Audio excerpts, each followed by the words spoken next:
Advertencia. Este programa, sus componentes y invitados no tratan de expresar ideas políticas ni religiosas. En este programa solo divulgamos hechos históricos y relatamos leyendas sin ningún posicionamiento político, ni religioso, ni social.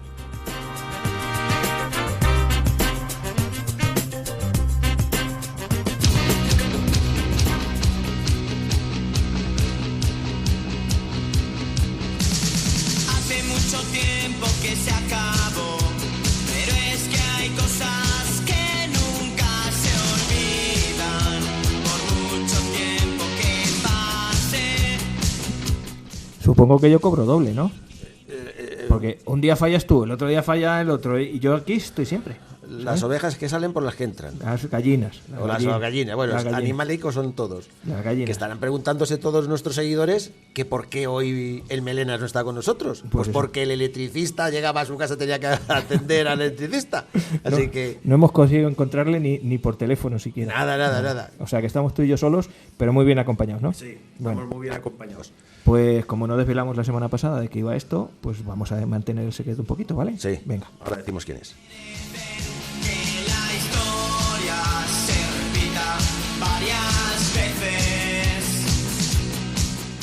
Antes de nada, estamos en Onda Plana Santa Cruz, 107.4 de la FM, o también en ondaplanaSantaCruz.es, y este es el programa de historia que se llama No me cuentes historias. ¿Y tenemos título?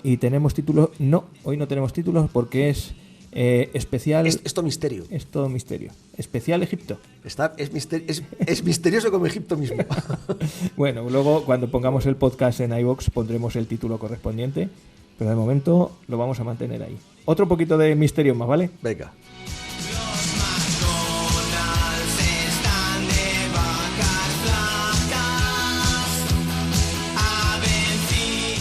Es que hemos cogido carrerilla con los invitados, llevamos ya varios seguidos y hoy tenemos otro invitado, además de los buenos. Hoy de los buenos, de estos de los que nos gusta, de los de Messi, Ronaldo. Sí. Decían Les Luthiers que lo bueno no es saber las cosas, sino tener el número de teléfono de quien las sabe. Y en este caso nosotros teníamos el número de teléfono de este buen hombre que está aquí al lado nuestro. ¿Haces tú las presentaciones o no? Pues yo si quieres le presento, a ver cómo... Veme diciendo. Te voy diciendo que nació en Madrid en el 68, en 1968. Asiente con la cabeza, luego es cierto. Es cierto. Es licenciado y doctor en Historia Antigua por la Universidad Complutense. Nos enseña el carné. Sí, de Madrid, donde también obtuvo un máster en traducción. Dice que sí. Es especialista en el Reino Antiguo, sobre todo en complejos funerarios con pirámides. Toma ya. Esto nos va a desvelar también muchos misterios de los ovnis y de estas cosas, ¿no? Faltaría más. Para eso estamos. Forma parte del equipo del proyecto Yehuti. ¿Cómo? Toma. Yehuti. De Yehuti. Aquí hay que comerse palabras. En el que excava las tumbas de los nobles de la 18 dinastía, de Drau Abu el Naga, en la orilla occidental de Luxor. Ha impartido seminarios y conferencias sobre el antiguo Egipto en diversas universidades españolas, y así como en numerosas asociaciones culturales y sociedades de amigos de la egiptología. Es colaborador habitual de publicaciones como Historia National Geographic, Enigmas y Revista de Arqueología. Es autor de una importante obra sobre los más diversos aspectos de la historia y la sociedad del antiguo Egipto, donde destacan títulos como Los constructores de las grandes pirámides en 1998, Cuentos egipcios también en el 98, La vida amorosa en el antiguo Egipto en el 2001, Las pirámides, Historia, mito y realidad en el 2001, Gentes del Valle del Nilo en el 2003, Historia de las pirámides de Egipto, segunda edición en el 2008, e Historia de Egipto, Sociedad, Economía y Política en el 2009, pero yo sé que tienes más libros todavía. Sí, señor. Hay un manual que en este caso se puso el ratón a dar órdenes a los gatos, y convencía a 4 o 5 de mis amigos que son profesores en las universidades y en el CSIC, y es un manual de historia de Egipto, publicado por la editorial Marcial Pons, Ediciones de Historia. Ese es del 2008 con una segunda edición en el 2009. Tenemos, por ejemplo, ¿qué te voy a decir yo? Eso no estaba en mi libro Historia del Antiguo Egipto, que es un libro que ha tenido bastante aceptación, la verdad, lleva un par de ediciones, incluso una edición en bolsillo. Luego tenemos La vida cotidiana del Antiguo Egipto, publicado en el 2015 por la Esfera de los Libros. Tenemos, ¿qué te voy a decir yo? La mirada del arqueólogo, editorial Confluencias, del 2019. En ese mismo año se publicó también La gran pirámide de Vaya Timo, la editorial La Etoli, en Pamplona. Y el último se llama Howard Carter, una vida, publicado también por la editorial Confluencia, una pequeña biografía documental de Howard Carter, el descubridor de la tumba de Tutankamón, que se van a cumplir 100 años este año. 100 años, y que me nuestra amiga doctora Ana María Vázquez Ois, que me dijo, a Tutankamón no me lo dejas a mí. Y digo, bueno, ni me lo toques. A Tutankamón te lo dejo a ti, no pasa nada. Dejemos a Tutankamón. Dejemos a Tutankamón. Vamos a hacer un genérico. Porque decía yo que estoy tan abrumado por la biografía de este hombre, el currículum, que casi no sabemos ni por dónde empezar a hablar. Hablar de todo Egipto entero a lo mejor es mucho, pero no. Pero vamos a empezar por el principio, por saber quién eran los egipcios. Ya está, fácil, ¿no? Esa es la pregunta fácil de... A ver, yo os voy a situar, o sea, el Mediterráneo, sí, el mapa, sí, pues arriba, bueno, o abajo del Mediterráneo, allí como a la derecha, Egipto. Y ahí están unos señores que llevan allí casi desde que empezaron los homínidos, uno de los restos más antiguos de esos animalitos que acabamos siendo nosotros.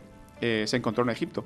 Y luego a partir de ahí tenemos lo que se llama el neolítico sahariano, que es de donde vienen los egipcios. El Sahara en su momento era una sabana, no el desierto que es ahora, y por ahí pululaban grupos humanos de cazadores y recolectores que se ponían en zonas donde aparecían lagos estacionales con las lluvias, y allí pues cazaban, organizaban y se han encontrado algunos de esos yacimientos, como Napta Playa, por ejemplo, que está bastante al sur, como a la altura de Abu Simbel, pero como unos 200 kilómetros hacia el oeste. Y a partir de ahí, cuando fue menguando la lluvia y aumentando el calor y secándose lo que ahora es el Sahara, pues acabaron siguiendo los animales que se acercaban a donde estaban los puntos de agua principales. El principal punto de agua en toda esa zona es el Nilo, y ahí se asentaron. No en la orilla, porque la orilla seguía siendo un lugar peligroso, donde había cocodrilos, donde había hipopótamos, donde había todo tipo de peligros. Se quedaban un poquito alejados y allí organizaron su vida, y a partir de eso es como empezó a surgir lo que conocemos ahora como la civilización faraónica. Ajá. Y bueno, me imagino que, me imagino no, hay distintas dinastías, o sea, háblanos de... Vamos a hablar de las dinastías, de las pirámides. Vamos a hablar de dinastía, una mini cronología egipcia, sí, en un pildorazo. A pesar de que parece muy complicada, sobre todo por los nombres que te suenan a chino, la cronología egipcia es tal cual está organizada, es como del siglo XIX, nuestro siglo XIX, no el suyo, es decir, antes de Cristo o después de Cristo, y es muy sencilla. Tenemos un primer periodo que es la prehistoria, que se conoce como el predinástico. Luego tenemos un segundo periodo que es el protodinástico, cuando es casi, están ahí, todo está bullendo para acabar convirtiéndose en lo que conocemos ahora como las dinastías egipcias. Es el protodinástico, a veces la parte final se convierte en la dinastía cero. Es un periodo un poco ambiguo, donde sabemos o suponemos que hay reyes o reyezuelos que ya controlan o todo Egipto o grandes trozos de Egipto. Al final, esos principales reyezuelos acaban amalgamándose en una única unidad política, porque culturalmente ya estaban unificados desde ese periodo protodinástico, y se convierten en la primera dinastía. Entonces, la primera y la segunda dinastía, cuando todavía no se construyen pirámides, es lo que se conoce como el periodo tinita. Luego está el reino antiguo, el primer gran periodo histórico, como lo conocemos, pues eso, que hay un poder fuerte, hay un estado centralizado. Es cuando se construyen las pirámides de piedra, las grandes pirámides que conocemos todos. Keops, Kefren, Micerino, la pirámide escalonada, la pirámide de Midum. Todo eso es el reino antiguo. Luego, a partir de ese momento, no sabemos muy bien por qué, desaparece ese control estatal y se disgrega un poco Egipto en zonas un poco autónomas. Es lo que se conoce como el primer periodo intermedio. Entonces, ese primer periodo intermedio, al final se divide el poder como en dos zonas. En el norte, en Heracleópolis, que está en el lago Fayum, por ahí, y en el sur los príncipes tebanos, que acaban dominando cada uno una parte de Egipto y al final acaban enfrentándose, ganan los tebanos y eso es el primer periodo intermedio, y cuando ganan los tebanos, la 11 dinastía, se convierte Egipto otra vez unificado en el Reino Medio. Es el periodo donde, digamos, florece la literatura, los grandes cuentos que conocemos egipcios como Sinué, no la historia de Mika Waltari, sino la de verdad, es de esa época, y es cuando se construyen las grandes pirámides de ladrillo, que es algo que la gente no suele saber, que en Egipto no solamente hay pirámides de piedra, sino también y bastantes de ladrillo revestido de piedra para que quede bonito y no se note. Después de eso se vuelve un poco a romper la unidad centralizada o estatal de Egipto. Los Hicsos, que son pueblos que llegan desde Siria a Palestina, que no es que aparecen allí por primera vez, sino simplemente que ya llegaban muchos siglos acercándose y asentándose con permiso del faraón en el delta. Y en un momento dado son tantos, y debido a que desaparece el poder centralizado de Egipto, de la corte menfita, por así decirlo, aunque en este caso estaba la capital en Ititawi, que es cerca del lago Fayum, bueno, pues digamos que acaban dominando, controlando el norte de Egipto. Y al mismo tiempo en el sur, pues hay reyezuelos varios que al final acaban amalgamados otra vez por los príncipes tebanos de la 16 dinastía, que acaban enfrentados a los Hicsos, que consiguen derrotarlos y consiguen unificar de nuevo Egipto. Y entonces es cuando aparece el Reino Nuevo, que es cuando están los faraones que casi todos conocemos. Akenatón, Tutankamón, Tutmosis, etcétera, etcétera. Y es cuando Egipto se convierte de verdad en un imperio, el Reino Nuevo. Y después de eso tenemos el tercer periodo intermedio, que siempre se ha considerado pues un periodo como de decadencia, pero en realidad no es, simplemente se vuelve a disgregar un poco el poder en Egipto, y sigue la baja época, que es el periodo que conocemos mejor cronológicamente del Antiguo Egipto, porque a partir de esas fechas es cuando tenemos más referencias con otros pueblos de alrededor, que podemos cruzar los datos y podemos acabar colocando exactamente los sucesos que conocemos del Antiguo Egipto. Y después llegan los Ptolomeos, después de que Alejandro conquiste Egipto y se muera y tal, y luego los Ptolomeos son, digamos que se dividen los generales de Alejandro, se dividen su imperio. A Ptolomeo, uno de sus grandes generales o uno de sus generales, decide que quiere quedarse en Egipto, se queda con Egipto, y cada uno de esos diádocos, que son los herederos del general macedónico, pues se acaba convirtiendo en un reino. Y el reino en Egipto se convierte en el reino de los Ptolomeos.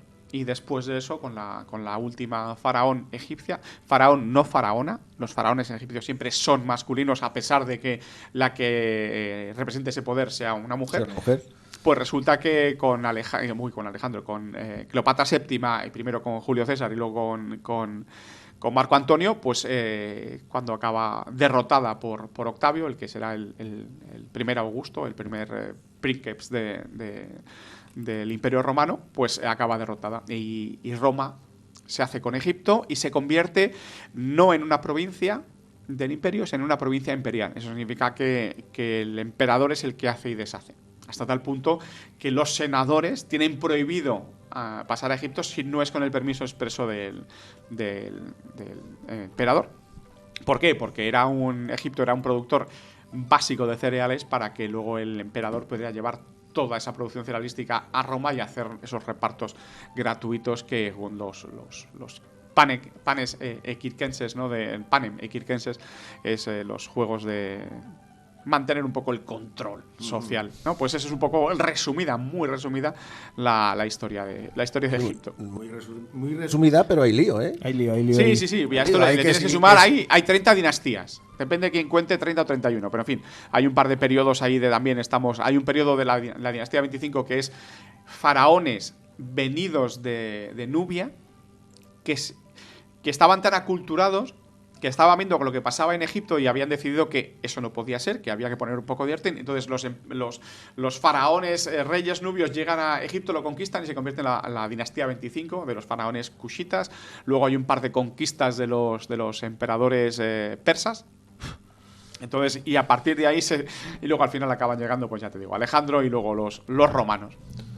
hemos dicho que hay lío, pero cuando la primera, vamos a hablar, la corona, cuando se unifica el imperio, creo recordar que ahí está el antiguo, ¿cómo es? El antiguo imperio, no. El reino antiguo. El reino antiguo. ¿Qué identifica ese reino antiguo? No identifica nada. Digamos que Egipto es, ¿cómo diría yo? Lo más parecido que tenemos ahora es un poco la cultura china, que son capaces de tocar música y hacer cosas igual que se hacían hace 2000 años o 3000 años. Porque es un armazón cultural tan potente que les permite hacer eso, sin por ello dejar de evolucionar. Y si no, no tienes más que coger tu teléfono o cualquier cosa que se fabrica en China. Pues con el Antiguo Egipto pasa lo mismo. Digamos que un poco su estructura, aunque luego va variando, pero digamos que su estructura general es siempre la misma. Entonces, desde el principio, Egipto está dividido simbólicamente al menos en dos partes, el Alto y el Bajo Egipto. A pesar de lo que parece, como decía Heródoto, Egipto lo hace todo al revés. Entonces, si nuestros ríos acaban desde el norte hacia el sur, acabando en el Mediterráneo, el Nilo acaba desde el sur hasta el norte, acabando en el Mediterráneo, ¿no? Pues es algo parecido. Por eso el Bajo Egipto es la zona del delta y el Alto Egipto es la zona del sur. Entonces, está dividido simbólicamente en esas dos partes, que son físicamente muy reconocibles, se aparece incluso en la literatura. Y entonces hay dos coronas. La corona del Alto Egipto y la corona del Bajo Egipto. La corona del Bajo Egipto es bajita y roja y la corona del Alto Egipto es alta y blanca. Pero lo curioso es que la primera imagen de una corona baja está en una cerámica encontrada en el sur de Egipto. De modo que esa idea de un doble reino posiblemente sea predinástica y cuando se organizó el Estado centralizado en todo Egipto acabó siendo adaptada al conjunto de toda la geografía nilótica, ¿no? O por lo menos de la zona del Nilo que controlaban los egipcios. De modo que sí, los egipcios tienen una idea bastante concreta de eso. Hay imágenes, por ejemplo, como el faraón masacrando a los enemigos, esa imagen que vemos del faraón con las piernas abiertas como si estuviera corriendo, con la mano alzada, con una maza en la mano y agarrando a una serie de enemigos por el cuero cabelludo, por los pelos, para apiolarlos, que se dice, para masacrarlos, matarlos, ¿no? Pues es una imagen que siempre se conserva en esos 3000 años que dura el Antiguo Egipto. Socialmente, ¿cómo estaba dividido el pueblo egipcio? Básicamente en tres partes, o más. Digamos que está el faraón, su corte y el resto. Y luego, por supuesto, hay muchas gradaciones. Precisamente, aunque está prohibida la publicidad, pero bueno, esto lo explico muy bien, sí. Pero que muy bien, en mi libro. ¿En cuál de ellos? ¿En cuál de ellos? La vida cotidiana del Antiguo Egipto. Son 30 capítulos dedicados a... ¿Cómo te diría yo? No son elementos sociales, no son grupos sociales, son personajes sociales, ¿no? El faraón, el campesino, el policía, digamos que hay mucha gradación, siempre en relación a lo cerca o al acceso que tengas al punto principal del poder, que es el faraón. Entonces, los que están con él, por ejemplo, algo que aquí podría parecernos ahora un cargo sin ninguna relevancia, como es el peluquero o el manicuro del rey, pues para nosotros es pues el señor que le peina y le corta las uñas. Pero para los antiguos egipcios, cuando el faraón era un ser intocable, en principio, la posibilidad de cortarle las uñas, tocarlo, era un grado muy importante. Es como el copero del rey. Dices tú, bueno, pues el copero del rey, el señor que le pone los cafés por la mañana, pero tiene acceso a él. Entonces, de vez en cuando, oye, mi cuñado tiene una tienda de ropa estupenda, pues no te pasas un día y... Pues algo parecido. Entonces, de repente, lo que intenta todo el mundo es estar, por supuesto, más cerca del poder. El cerca del poder es la corte. Y a partir de ahí, y todo. Hasta que llegamos al último escalón de esa sociedad, de esa escalera social, que sería el campesino y los esclavos. Que en el Antiguo Egipto, cada vez que me preguntan, yo tengo que decir que no, porque cuando la gente me pregunta si hay esclavos en el Antiguo Egipto, lo que tiene es la imagen de una sociedad esclavista como la griega o la romana.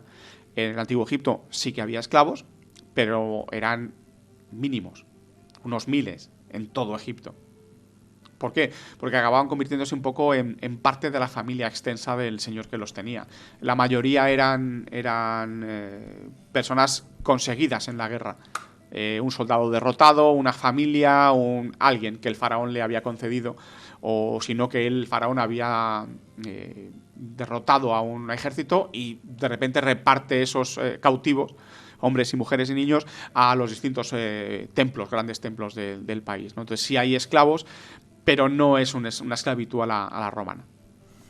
¿Y esos esclavos en qué consistía su trabajo? ¿Qué hacían? ¿Estaban presos? ¿Estaban sirviendo? No, estaban sirviendo. Esa es la diferencia. Cuando no eres capaz de diferenciar entre si el trabajo del esclavo y el trabajo del campesino eran muy diferentes, eso te indica algo de la sociedad egipcia. Entonces, cuando un egipcio libre, entre comillas, resulta que tiene que cumplir una serie de labores que se llama la corbea o la zofra, que es la palabra española, un trabajo obligatorio que cuando el faraón lo necesitaba tenías que hacerlo sí o sí. ¿Qué diferencia hay, entre eso y un esclavo que tiene que hacer lo que le dice el...? Sí. Entonces sí, los esclavos luego podían casarse, podían no comprar su libertad porque era un poco diferente al estatuto de los siervos romanos. No, a los romanos no les gusta que los llamemos esclavos, sino siervos, que define mejor su estatus social. Pero digamos que sí, que en el Antiguo Egipto había, y en la época del Reino Nuevo, que es cuando hay más contacto de Egipto con el mundo de Siria-Palestina, pues es cuando incluso se conocen comerciantes de ese mundo que llegan por el Nilo y hay gente que puede permitirse el lujo de comprar una esclava. Hay incluso, pues eso, documentos que hablan de una señora que compró una esclava y que una vecina envidiosa pues la denunció diciendo que no ha pagado todo lo que debía, y la otra tiene, no, he presentado mi compra, aquí está. ¿Y para qué la tenían? Para hacer labores.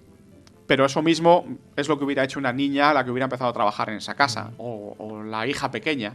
Entonces, no hay mucha diferencia. Se conocen incluso casos de una esclava que se casa con el dueño, sí, y de repente ya no es esclava, porque se ha casado con él. No hay un proceso de manumisión como el que hay en la antigua Roma, ¿no? Que es un proceso legal completamente. Pues estás comprando algo que de repente deja de tener un estatus para pasar a tener otro. En el mundo del Antiguo Egipto, pues es diferente. No sabemos exactamente cómo, porque no tenemos mucha información sobre eso, pero el caso es que sí que hay esclavos que se llaman así. Bak, me parece que es la palabra egipcia para eso, o una de ellas. Y esa es la diferencia, ¿no? Es un poco... No hay mucha diferencia en todo el mundo. Eso nos lleva a una pregunta, yo creo que muy clara, porque en las películas de Hollywood siempre se muestra que los que construyen las pirámides son los esclavos. ¿Y realmente quién construyó las pirámides? Señores muy bien pagados por el Estado. Literalmente. Es posible, seguro, que en las pirámides había esclavos trabajando. Seguro. Pero estamos hablando de una fuerza de trabajo de 5.000 personas en la meseta de Giza. Grupo de 100, 200. Bueno, pues sí, hay esclavos, sí. Colaboraron, sí.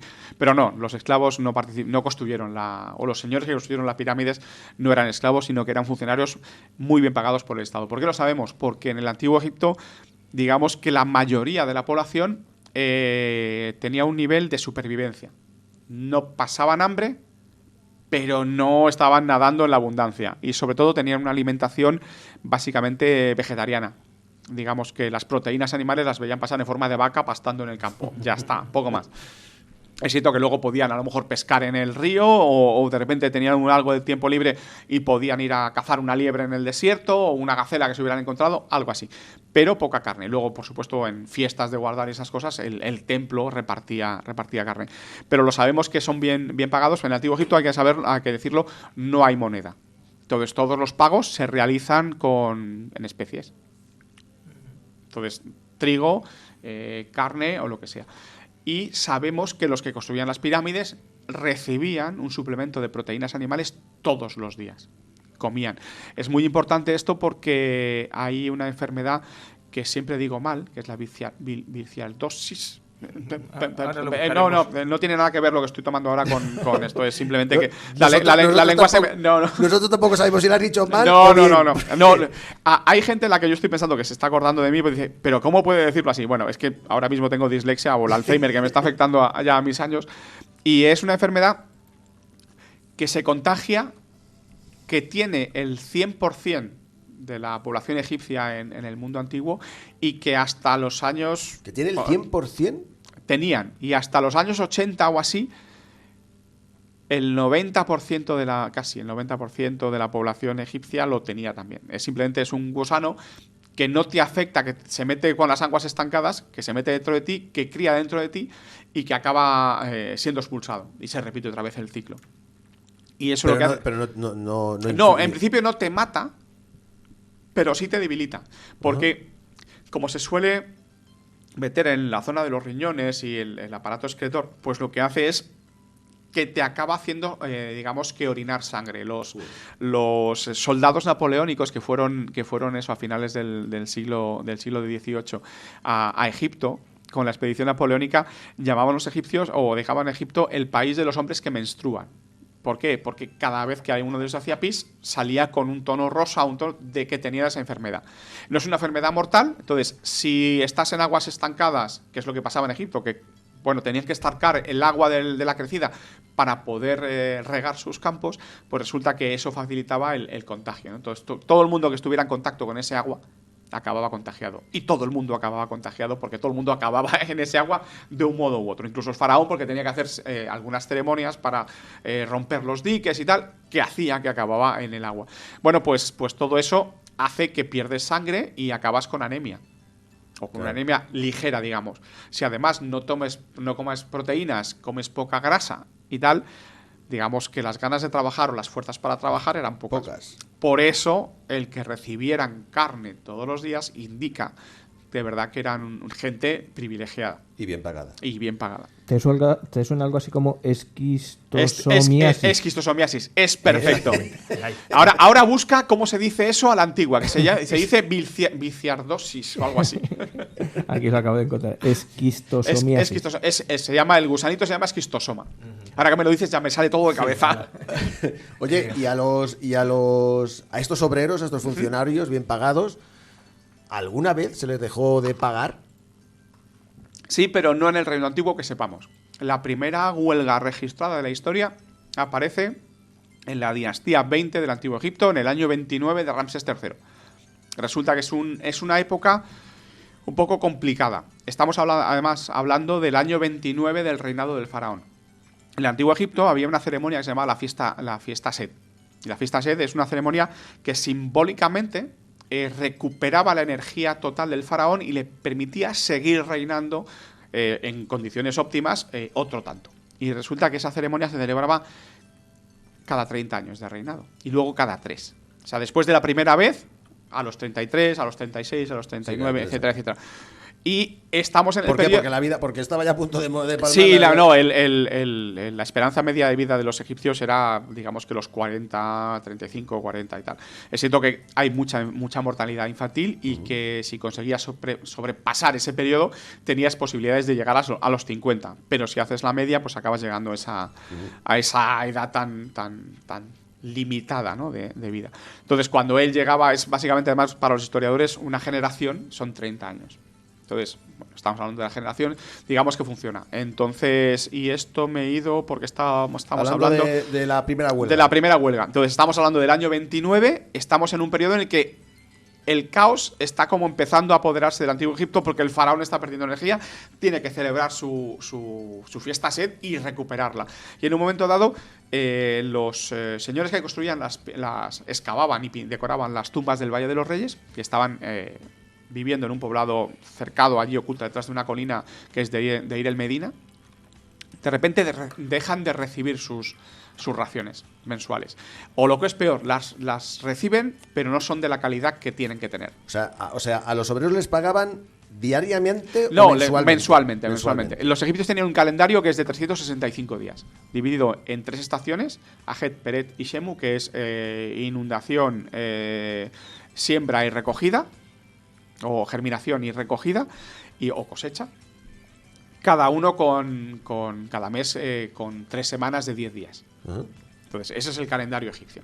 10 días. 10 días, sí. Entonces resulta que en un momento dado no les pagan.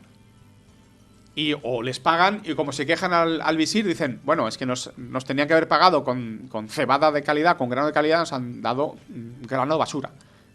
no es que no hubiera ese grano, sino que alguien se lo estaba quedando. Claro, entonces en un momento dado se hartan y como tienen hambre porque ese dinero es lo que les ese pago es lo que les permite vivir, pues resulta que se ponen en huelga. Y se van y la montan delante de uno de los templos que estaban allí.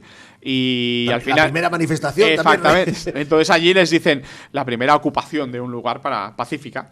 Entonces les dice el visir, bueno, os voy a pagar, pero que sea la última vez. Claro, no es que no tuvieran el dinero, es que estaba, pero no les había llegado. Y en ese momento los grandes templos se llaman templos de millones de años, que es, digamos, que el complemento de la tumba en el Valle de los Reyes. Pues resulta que estaban funcionando casi como si fueran bancos. Pues que era allí donde se acumulaba todo el grano, lo que se conseguía, ¿no? Entonces, bueno, pues alguien estaba metiendo mano. Y lo que era una administración que teóricamente funcionaba muy bien en periodos anteriores, Reino Medio, Reino Antiguo, pues de repente deja de funcionar como Dios manda, precisamente porque algo o alguien está impidiendo que eso funcione. Además es curioso porque eso tiene que ver con un cambio social importante. Porque de repente lo que antes era los dioses que vas a ver al templo, que no puedes verlos porque nadie tenía acceso más que el faraón y el gran sacerdote, a donde estaba el Santa Santorum, donde estaba la capilla, que el naos que contenía la estatua del dios, pues resulta que ahora empiezan a tener dioses con los que tienen una relación más personal. Entonces, el dios los escucha, no tienen que ir al templo. ¿Por qué? Porque necesitan que el dios actúe como agente que imparte justicia con ese mundo en los que los grandes funcionarios y gente con poder está abusando demasiado de ello. Y esas primeras huelgas del año del 29 de Ramsés III, luego se repitieron también, a pesar de que les habían pagado y tal, se repitieron en el caso del reinado de Ramsés IV, porque estaban volviendo a hacer lo mismo. Lo mismo. O sea, que corrupción. Teníamos las primeras huelgas, las primeras manifestaciones. Exactamente, la primera y los primeros casos de corrupción. Sí, no, es muy evidente. Claro. No, además están recogidos. ¿Y denuncias en tribunales? Sí. En el Antiguo Egipto lo de los tribunales era bastante preciso. No sabemos exactamente cómo funcionaba porque no hemos encontrado ningún código legal. Digamos, es lo que se llama constitucionario, es como todo viene de la tradición.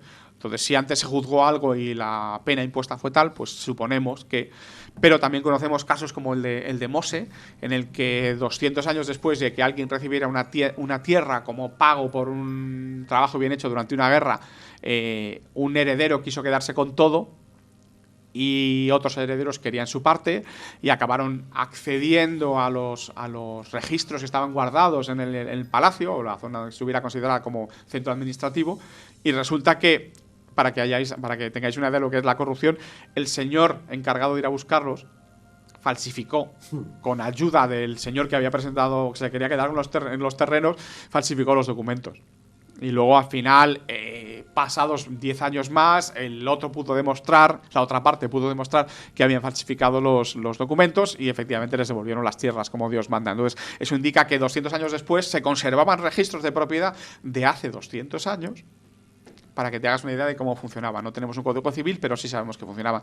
Digamos que cada pueblo tenía ahí un grupo de gentes que se encargaban de dirimir estos pequeños problemas legales. Alguien me ha robado, me han quitado no sé qué, y para los casos más graves se acudía a la instancia superior y para acabar llegando incluso al visir, ¿no? Ese es un poco el ambiente jurídico. Es importante mencionar que las mujeres en el Antiguo Egipto eran exactamente iguales legalmente que los hombres. Eso te iba a preguntar. Sí, no. Porque has dicho antes que una mujer compró una esclava. Exactamente. Las mujeres tenían exactamente la misma capacidad legal o eran legalmente exactamente los mismos que los hombres. Es cierto que luego, si tú te quedas en casa y el que trabaja junto al faraón es tu marido, pues al final, de algún modo, el que acaba teniendo más importancia o más relevancia económica es el marido.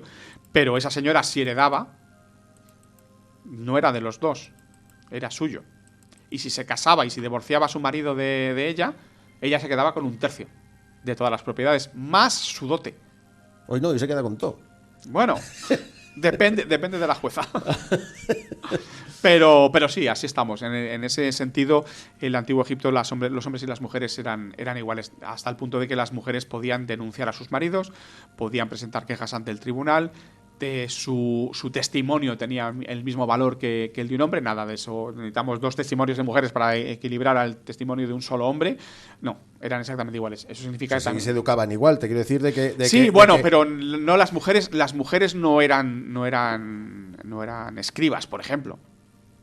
Pero había profesiones. Pero sí, exactamente. Digamos que había una división sexual, pero no sexista, de algún modo, porque en el Reino Antiguo, por ejemplo, conocemos a señoras que a lo mejor eran capitanes de barco, o conocemos una jefa de médicos o de médicas. Y luego, digamos que eso un poco como que desaparece y se separa un poco. Pero no porque estuviera prohibido, sino porque, bueno, pues así eran las cosas, ¿no? No como lo vemos ahora, que lo vemos diferente. Pero no había esa discriminación en principio. Aunque sí es cierto que esa imagen de la mujer en casa y con la pata quebrada ya la encontramos en algunos textos que se conocen como textos sapienciales, donde aparece eso que... No te acerques a las mujeres, que son peligrosas. Sí, es muy curioso porque dice, si te acercas y vas a casa de alguien, no mires a las mujeres. Ten cuidado, porque las mujeres son como peligrosas, aléjate de ellas. O sea, las mujeres pueden casar, que es una idea curiosa para encontrar tan a principios de la historia egipcia. Y el tema de... Porque, bueno, tenemos la sociedad egipcia, pero ¿cuándo y de qué manera se elige a ese líder, a ese faraón?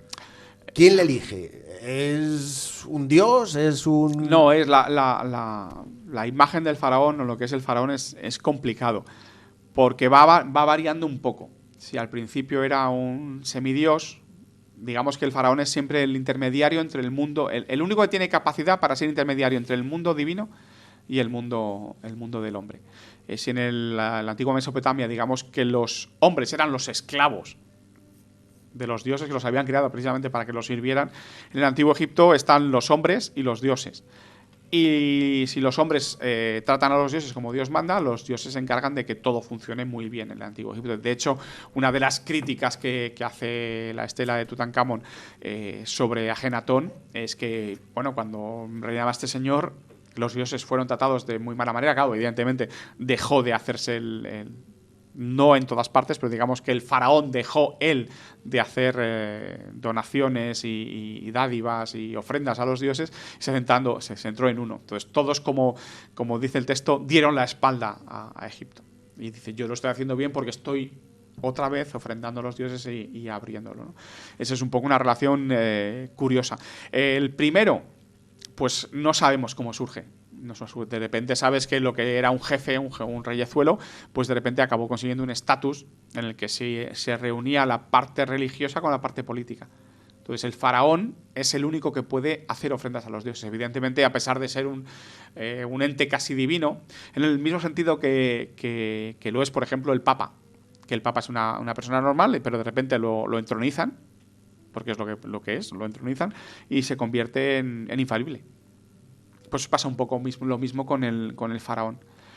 Pero como no es omnipotente, pese a todo, lo que hace es que encarga a los sacerdotes egipcios, que no son personas que hayan recibido la llamada del dios para repartir su sabiduría. No.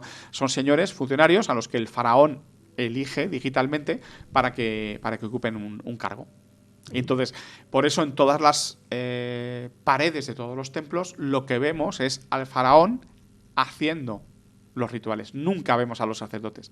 Los sacerdotes acompañan o sacan la barca en procesión, pero el que hace las ofrendas siempre es el faraón, porque teóricamente es el único que puede hacerlas. ¿Faraonas? Hay faraones femeninos, no hay faraonas. Bueno, faraona Lola Flores y punto pelota. Pero la mujer como faraón...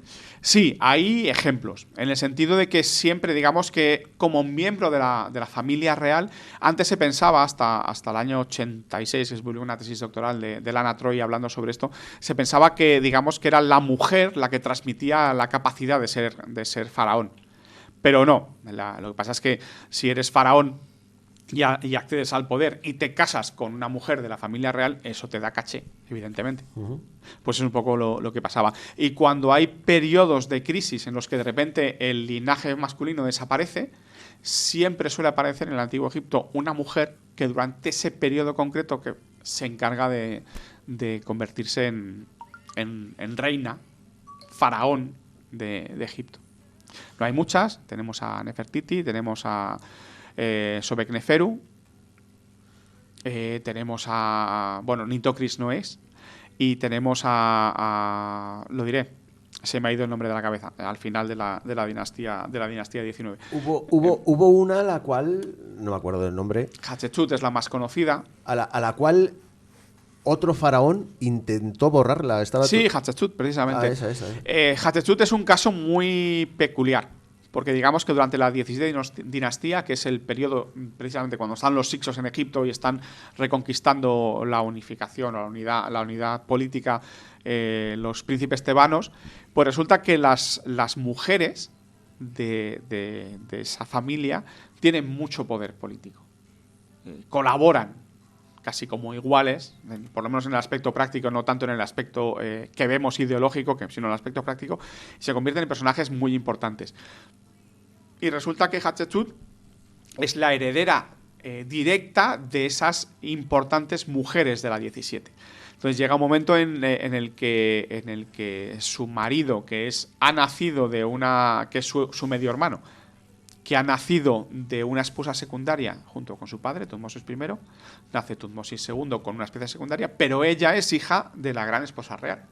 Es heredera directa de ese linaje de mujeres poderosas, y cuando de repente se muere su marido, es medio hermano, al cabo de, me parece que son 5 o 6 años de reinado, pues resulta que ella se convierte en regente de su sobrino, que es nacido de una esposa secundaria de su marido. Ríete tú de los culebrones. Ya, no, tiene que. Entonces, al cabo de 7 años de reinado, ella decide convertirse en faraón y se corona como tal.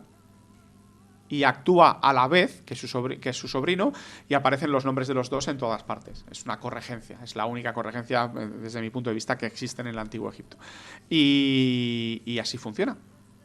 Hasta que ella se convierte solamente en la que aparece, y cuando su tía, hermanastra, medio, en fin, no sabemos cómo pero en fin, digamos que Hatshepsut se muere, desaparece de las fuentes, no sabemos qué pasa exactamente, desaparece de las fuentes, y su sobrino pues accede al poder en solitario. Su sobrino, además, que es Tutmosis III, que es el gran conquistador del imperio egipcio, del Reino Nuevo.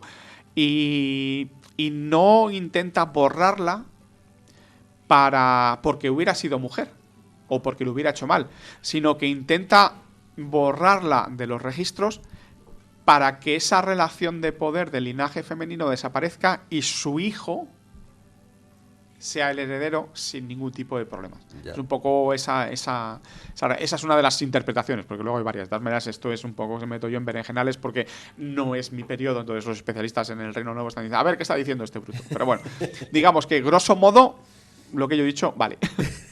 Oye, y el modo de enterramiento, hasta que llegamos hasta la primera pirámide, que es la escalonada, ¿no? ¿Se enterraban cómo? En la arena. ¿En la arena, normal? Bueno, no, a ver, la gente se enterraba en la arena. Los egipcios son conocidos por sus momias. No son la primera civilización o cultura del mundo que hace momias. Las más antiguas son las momias Chinchorro, que son del 8000 a.C. En el caso del Antiguo Egipto estamos hablando del 4500. O sea, hay una diferencia bastante importante. Los egipcios, enterrarse a lo pobre tiene una ventaja en el Antiguo Egipto, en un desierto. Es que te metes en la arena, te tiran arena encima, y lo que pasa es que la arena se convierte en papel secante. Entonces todos los fluidos de la descomposición humana lo absorben y el cuerpo no se descompone, simplemente se deseca. Entonces eso les permitió averiguar que si te entierras y debajo de un montículo, pues resulta que, claro, la arena que has quitado, que pones encima, oye, pues resulta que te conservas. Eso les hace que pensar que la colina primigenia, que es donde piensan que aparece el dios que crea el mundo, después de la crecida, claro, la crecida sale y lo primero que aparece son las colinas más altas. Y entonces ahí es donde aparece otra vez la vida. Las primeras manifestaciones de vegetación, aparecen los pájaros, los animalitos. Entonces, esa relación entre montículo, arena, todo eso se convierte ideológicamente para ellos. Dios mío, las colinas hacen que nosotros oye, nos conservemos. Como además, y esto es un poco extrapolando lo que sabemos de periodos posteriores al periodo predinástico, pues como los egipcios consideraban que el ser humano estaba compuesto por 5 elementos, a ver, el cuerpo, la sombra, el Ka, el Ba y el nombre. Vale. El cuerpo es el contenedor de todo. La sombra es un elemento solar, porque si no hay luz, no hay sombra. Entonces, es algo que te conecta un poco con el mundo del sol. Luego está el Ba, que es todo aquello que es inmaterial que te convierte a ti en la persona que eres. La traducción más directa sería, o más sencilla, sería la personalidad. O incluso la idea de ti que dejas en los demás. Se suele traducir muchas veces por alma, pero digamos que la idea de personalidad me gusta más.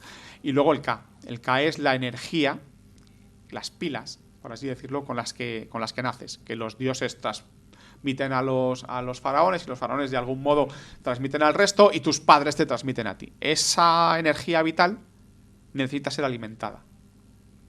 Y ser alimentada significa que tiene que haber un culto al fallecido que se encargan los hijos.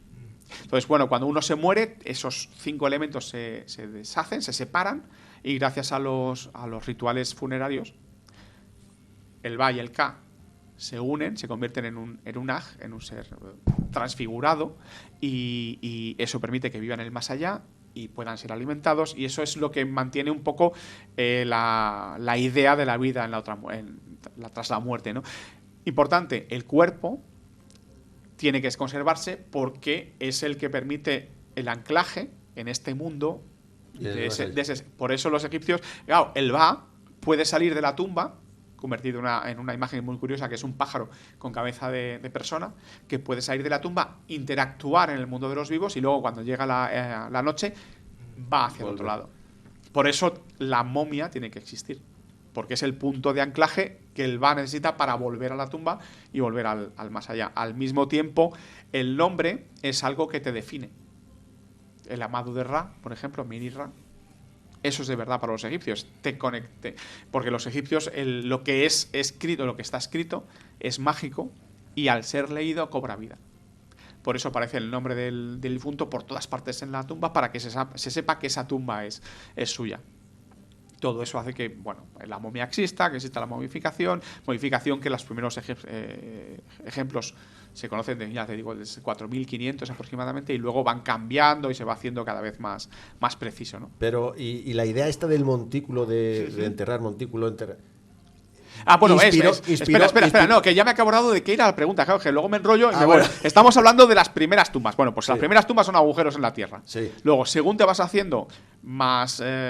adquieres más capacidad económica, pues decides que te vas a envolver en una piel de animal, por ejemplo. O vas a tener un pequeño sarcófago hecho de maderas o de ramas. ¿Qué es lo que pasa? Que siendo rico, lo que haces es alejarte de lo que te preserva el cuerpo, que es la arena. Ya. Entonces, esa primera modificación, que no se hace para preservar el cuerpo, sino por motivos ceremoniales de algún tipo que desconocemos, acaba convirtiéndose en lo que permite a los señores que están separados de la arena dentro de un ataúd preservar el cuerpo. Entonces, a partir de ahí se produce toda una evolución que acaba llegando a que los que tienen más recursos se entierren en tumbas más ricas. Y eso acaba en la primera dinastía, en las primeras mastabas. Grandes construcciones de mastabas con una superestructura de ladrillo, y debajo una cámara funeraria. Luego, en un momento dado, Djoser, que es el primer faraón que se entierra en una pirámide, lo que hace es, primero se construye una mastaba, como la de sus antepasados. Lo que pasa es que la hace de piedra en vez de ladrillos de adobe. Y como lo que no le gusta, pues decide convertir eso en una pirámide escalonada, y pasa de una cosa de una altura a un edificio de 4 alturas, que luego amplía a 6 alturas.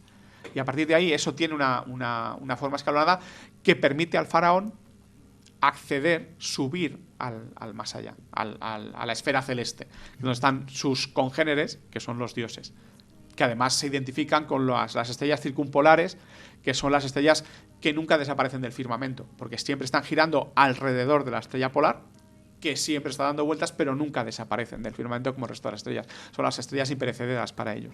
Entonces, todo eso se junta, y además a los egipcios no les gusta tirar nada. Tienen una especie como de síndrome de Diógenes ideológico. Entonces, todo lo que servía lo conservaban, nunca desaparecía. Y como además tienen un peculiar modo de pensar que es la multiplicidad de aproximaciones, que es, nosotros pensamos que si A es mayor que B y B es mayor que C, A siempre es mayor que C. Para los egipcios no. Para los egipcios en un momento A es mayor que B y B puede ser mayor que C. Pero hay momentos en los que C es mayor que A. Y en ese momento concreto eso es cierto. Pues le pasa un poco con lo mismo con la ideología. Está todo ahí y según cómo lo necesiten pueden recuperarlo o no recuperarlo. Pero todo está un poco totus revolutum. Y para ellos todo es cierto. O sea, sí, hemos quedado que las pirámides son tumbas. Eso, son tumbas, no hay ninguna duda. No hay ninguna duda. No. No es como, por ejemplo, en Sumeria, o es Sumeria, ¿no? Sí, Mesopotamia, sí. En Sumer, los zigurat, esos grandes edificios son templos. Son templos, incluso se cree observadores. Bueno, sí, observatorios. sobre todo lo que hay arriba se parecen más a las pirámides mexicanas, en el sentido de que arriba del todo hay un templo, donde arriba del todo se puede celebrar la hierogamia, el matrimonio de un dios y el rey, ¿no? O bien la diosa y el rey. En el Antiguo Egipto eso no pasa. O sea, en el Antiguo Egipto son puntiagudas y arriba no se puede sentar nadie. Lo que hay es una tumba dentro. Y ya está, estoy escuchando las palabras. ¡Mentira! No se han encontrado momias dentro y tal. A ver, dentro de la pirámide de Keops no puede haber nada, porque la pirámide de Keops era un monumento turísticamente visitable o visitado desde el siglo V a.C. De ahí se han llevado hasta el polvo. Entonces, todo lo que hubiera ha desaparecido. Sin embargo, hay algunas pirámides donde se ha encontrado. Pero espera, sí, perdona. Pero o sea, ¿cómo que se podía visitar turísticamente? La pirámide estaba allí. A ver, debajo de la arena no puedes meter un monumento de 150 metros de altura. No, pero yo te quiero decir de que, o sea, vamos a ver, un cementerio, te entierras y tú dejas que la peña pase a ver. No, bueno, es que, a ver, tenemos que tenerlo en cuenta esto. Las tumbas egipcias estaban pensadas y fabricadas para que la gente entrara en ellas. Porque lo que querían era que se metiera o bien en la capilla, cuando estaba fuera de la mastaba, o se metiera hasta la capilla funeraria dentro de una tumba excavada en la roca, para llegar allí, ver la estatua del difunto, leer los rituales de ofrendas que estaban escritos en las paredes, porque mágicamente eso hacía que el difunto recibiera esas ofrendas. Pues ya hemos hablado que la escritura es mágica para los egipcios, y por eso querían que se entraran. Por eso el difunto no está enterrado en la capilla funeraria. El difunto está enterrado en un pozo que suele estar en la capilla funeraria, pero no siempre puede estar en un pasillo, en la cámara... o en el caso de la mastaba, atravesando la superestructura, y al fondo de ese pasillo hay otra habitación, y allí es donde está enterrado la momia. Por eso, las tumbas suelen preguntar también, ¡ay, la maldición de Tutankamón! Tontería, genial. No hablemos de Tutankamón. No. Hablemos de Tutankamón. Bueno, que si no... Nos enfada Ana María se enfada conmigo. No, pues es eso. No hay maldiciones. Es cierto que sí las hay, pero son diferentes a como la gente se las imagina. Una maldición egipcia es... Digamos que hay lo que se llama llamadas a los vivos. Entonces, un texto a la entrada de la pirámide, de la tumba, no de las pirámides no tienen textos, excepto en la cámara funeraria al final de la quinta y en todas las dinastías, es: o tú, paseante que pasas por delante, acércate, entra y lee mis listas de ofrendas, y así harás una buena acción y los dioses serás recompensado. Y las maldiciones egipcias son: ten cuidado, si entras a esta tumba es para hacer el bien, no para hacer el mal, porque si haces el mal, los dioses se enfadarán contigo y te romperán el pescuezo, como se rompe el pescuezo de un pájaro cuando vas a matarlo para hacer un... Eso es una maldición. Eso es una maldición egipcia. Entonces las hay, pero no es una maldición de dentro de 4.000 años llegarán hombres barbudos llegados del occidente que... No, son esas maldiciones.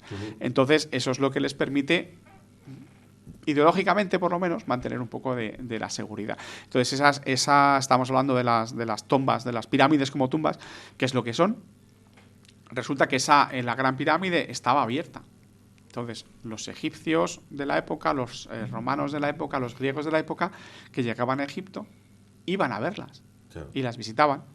Y afortunadamente se han encontrado varios casos de momias dentro de la pirámide. El más famoso, por así decirlo, entre los egiptólogos, por supuesto, es el caso de Neferefre.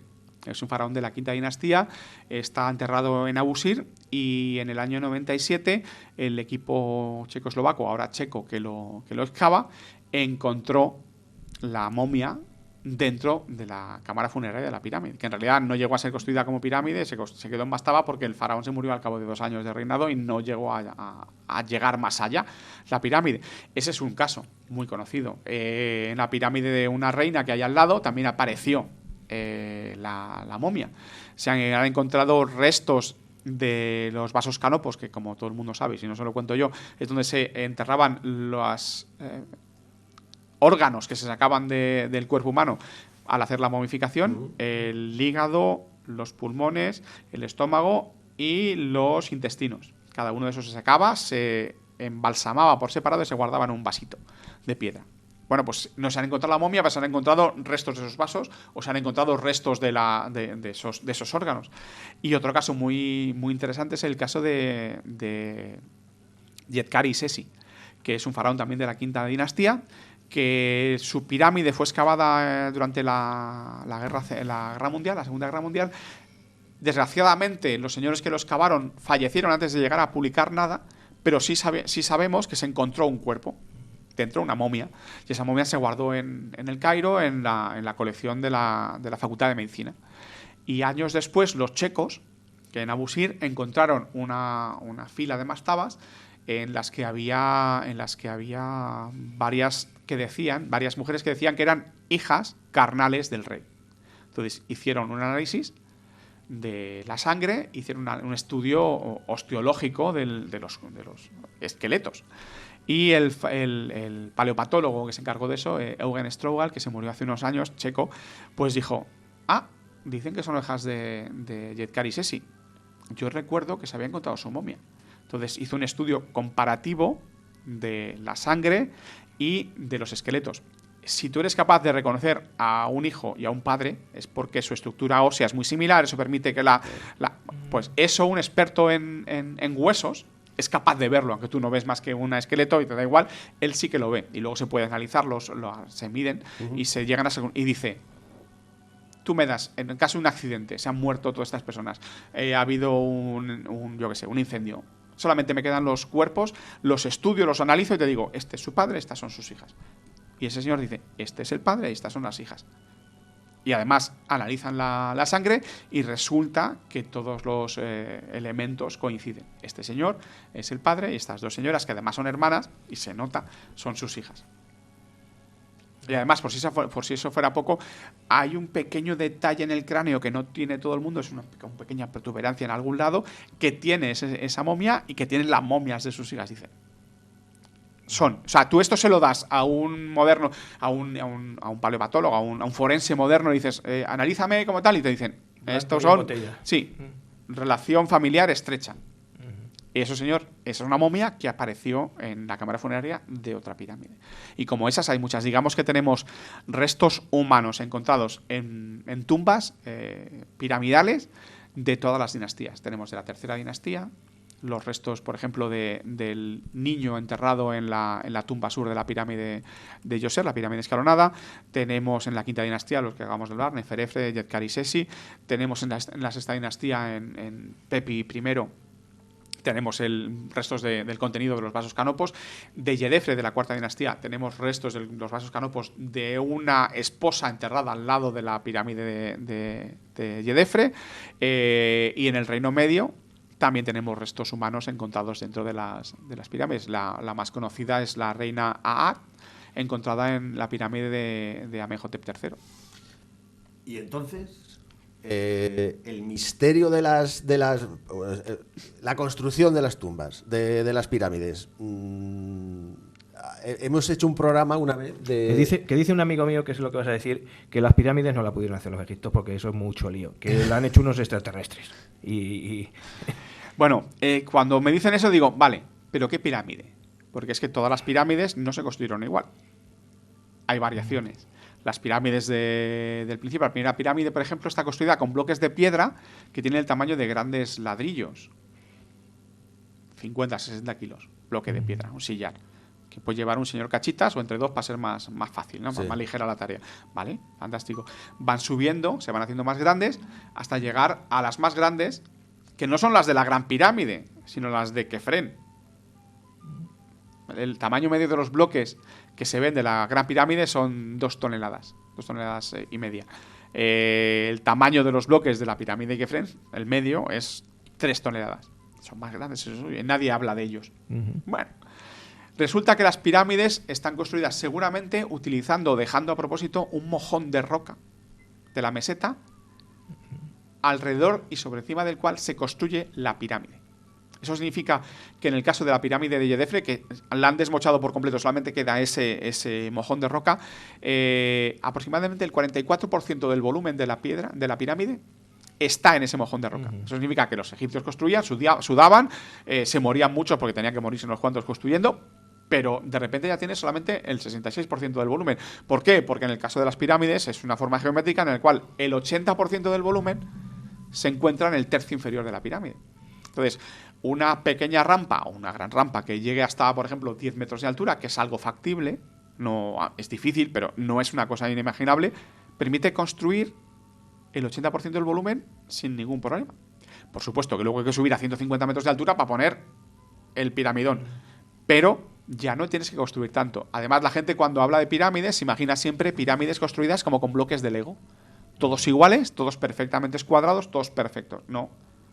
Si te fijas de verdad, lo que ves es que hay una capa de piedras más o menos, que cuando hay problemas y hay huecos, y si estudias un poco con detalle la Gran Pirámide, ves que los egipcios lo que hacían era coger piedras más pequeñas cuando había necesidad, encajarlas y rellenar luego con arena y tal, hasta construir. Y luego al final, una capa perfecta de piedras de recubrimiento, revestimiento, de una caliza más blanca, o de mejor calidad que la otra, porque es más blandita, que le dejaba, vamos, un aspecto perfecto, perfectamente niquelado, que es la palabra técnica que hay que utilizar aquí. Niquelado. Escucha, hay un castillo, el castillo de Coral, que hicimos un programa de él. Sí. Edward Leginsky o algo así era. Ledensky, te lo digo ahora después. Eso está no me acuerdo si estaba en California. Construyó él solico un castillo de coral, moviendo toneladas de coral. Solo hay que tener ganas. Él se murió de repente, se fue, dijo que me voy al médico y ahora vuelvo. Y se murió. Pero solamente encontraron una polea y palancas. Y con eso parece ser que movió todo aquello. Sí, los antiguos egipcios... Él decía que conocía el secreto de... Sí, los egipcios tenían poleas. Lo que pasa es que no es algo que se conozca mucho porque tampoco se han encontrado demasiadas. Se ha encontrado una del Reino Medio. Del Reino Antiguo se conoce... ¿Cómo te diría yo? Imagínate tres vigas de madera haciendo un trípode. Y en el punto en la parte de arriba, donde se encuentran las tres, colocas algo que sobresale que tiene 3 ranuras. O 2 ranuras, una ranura. Simplemente para meter allí una cuerda y que cambie la orientación. De eso conocemos algún ejemplo. Entonces eso nos permite saber que los egipcios trabajaban duro, pero no les gustaba trabajar en balde. Entonces si podían ahorrarse todo esto, lo hacían. No hay ningún problema. Y es un poco la comparación que suelo hacer es con la época de la NASA y la llegada a la Luna. ¿Quién tenía necesidad de llegar a la Luna? Nadie. Posiblemente había que ganar a los rusos. ¿Qué es lo que pasa? Se sabían más cosas si mandamos un robot y luego nos manda las muestras. No es necesario que enviemos allí a personas. Pero por cuestiones de orgullo patrio y de necesidades ideológicas había que hacerlo. Y utilizando aproximadamente el 5% del presupuesto norteamericano, se llegó a la Luna. Pues los cálculos que yo hago en ese maravilloso libro que se llama La Gran Pirámide, vaya timo, publicado por Editorial La Etolio, os recomiendo que lo compréis, pues es lo mismo, aproximadamente el 5% del presupuesto, entre comillas, y como queramos destacarlo, del Antiguo Egipto, se dedicaba a construir la pirámide. Nada más, simplemente hay que tener la motivación, no es nada raro. Y es cierto, la gente suele decir, no, pero es que después del Reino Antiguo los egipcios dejaron de saber cómo mover grandes masas de piedra. Y dices tú, tonto lava. Pero es que hay que llamarlo así, tontolaba. ¿Cuánto te crees que pesa un obelisco? ¿200 toneladas? ¿300 toneladas? ¿180 toneladas? Depende del tamaño, pero ahí andamos. Eso es del Reino Nuevo, según tú, de la época en la que los egipcios no sabían construir ni mover grandes bloques de piedra. Entonces, ¿qué pasa con eso? Ahí no llegaron los marcianos. Dices tú, no sé qué, los marcianos. Digo, coño, los marcianos. O sea, se recorren no nuestra galaxia. 400.000 galaxias. Llegan aquí, yo qué sé, porque se les perdió el GPS o algo. Pues si no, vamos. Iban a aparcar en el llegan Corte aquí, Inglés. aparcan, efectivamente, llegan aquí. Y de repente se ponen a construir cosas. ¿Y qué es lo que hacen? No se les deja caer un tornillo de un material que desconozcamos. O sea, cualquier idiota que iba a ver una pirámide o va a ver un no sé qué, se le cae una moneda y te encuentras un denario, te encuentras un as, te encuentras algo que te permite fechar los documentos, los yacimientos arqueológicos. Y los marcianos, que avanzados todos, coño, que no tenían, no pagaban todo con la tarjeta, no tenían allí nada, ni una grapa de algo que... No, pero es que la estela de Palenque, dices tú. Bueno, la estela de Palenque en el año 60 pues todavía podía salir, pero ahora que leemos los jeroglíficos mayas y te dice qué es lo que hay, y cuando analizas a alguien que sabe, un capítulo dedicado a mi libro sobre eso, precioso, analizas lo que hay y dices, esto es la imagen del nacimiento del mundo, el Dios está muriendo, está llegando, todo eso está, pero es mucho más divertido pensar que hay un misterio. Sí, igual que pensar que, por ejemplo, Alejandro Magno tuvo que ¿se me oye? Sí. Tuvo que pasar la noche en la Gran Pirámide por algo mágico, no porque le dé un apretón y dijera, aquí me voy a quedar ahora mismo a dormir. Sí, Napoleón es la historia de Napoleón que llegó para allá. No. ¿Qué habéis visto? Emperador. Uy, no os lo cuento porque, a ver, para hacerse interesante todo el mundo sabe, ¿no? Ay, ¿qué te pasa? No, se me da la cabeza. Pues eso dice un poco nuestro amigo. Pero sí. A ver, la gente dice, oye, ¿qué es lo que pasa? Esto lo hemos hablado antes durante la comida. Hace unos muchos años, en el 2013, se encontraron unos papiros en la orilla del Mar Rojo. Un puerto del final de la Cuarta Dinastía, de Snefru y de Keops, donde se encontró un grupo de papiros en el cual el capataz, que se llamaba Merer, de un grupo de señores que arrastraban piedras en la Gran Pirámide, dejó unos papeles que ya no le servían y los dejó ahí apartados porque se podían reutilizar después. Entonces, si alguien volvía, los podía borrar y volver a utilizar. Pues él los dejó allí porque ya no los necesitaba. Entonces, parte de ese grupo de documentos es su diario de a bordo durante 3 meses contando cómo arrastra piedras desde la cantera hasta Giza para construir la Gran Pirámide, el revestimiento de la Gran Pirámide, porque las fechas son del último año seguramente de Keops. Y dice eso, día 1, estamos en Tura Norte, cargamos las barcas de piedra. Día 2, nos embarcamos y cruzamos el río y llegamos hasta Rashe Jufu y ahí pasamos la noche. Día 4, llegamos hasta Het Jufu, que es como se llamaba la pirámide de Keops, desembarcamos las piedras, cruzamos el río.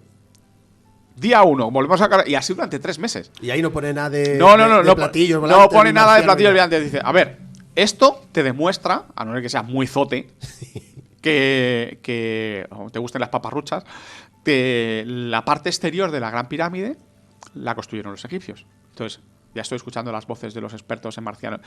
Claro, pero es que los egipcios lo único que hicieron fue darle una capa de pintura porque les gustaba utilizarlas y no sé qué y no sé cuántos. Vale. Cámaras de descarga. Para los que tengan una idea de la Gran Pirámide tiene por debajo de la tierra lo que se conoce como la cámara sin terminar. Bien, por encima tiene la cámara de la reina y a 1/3 de la altura tiene la cámara del rey. Por encima de la cámara del rey están 5 cámaras de descarga, que teóricamente lo que hacen es descargar depresiones, porque la última cámara tiene una bóveda a 2 aguas, descargar depresiones la cámara de abajo. Vale. Pues en esas habitaciones hay grafitos que se conservan de las piedras.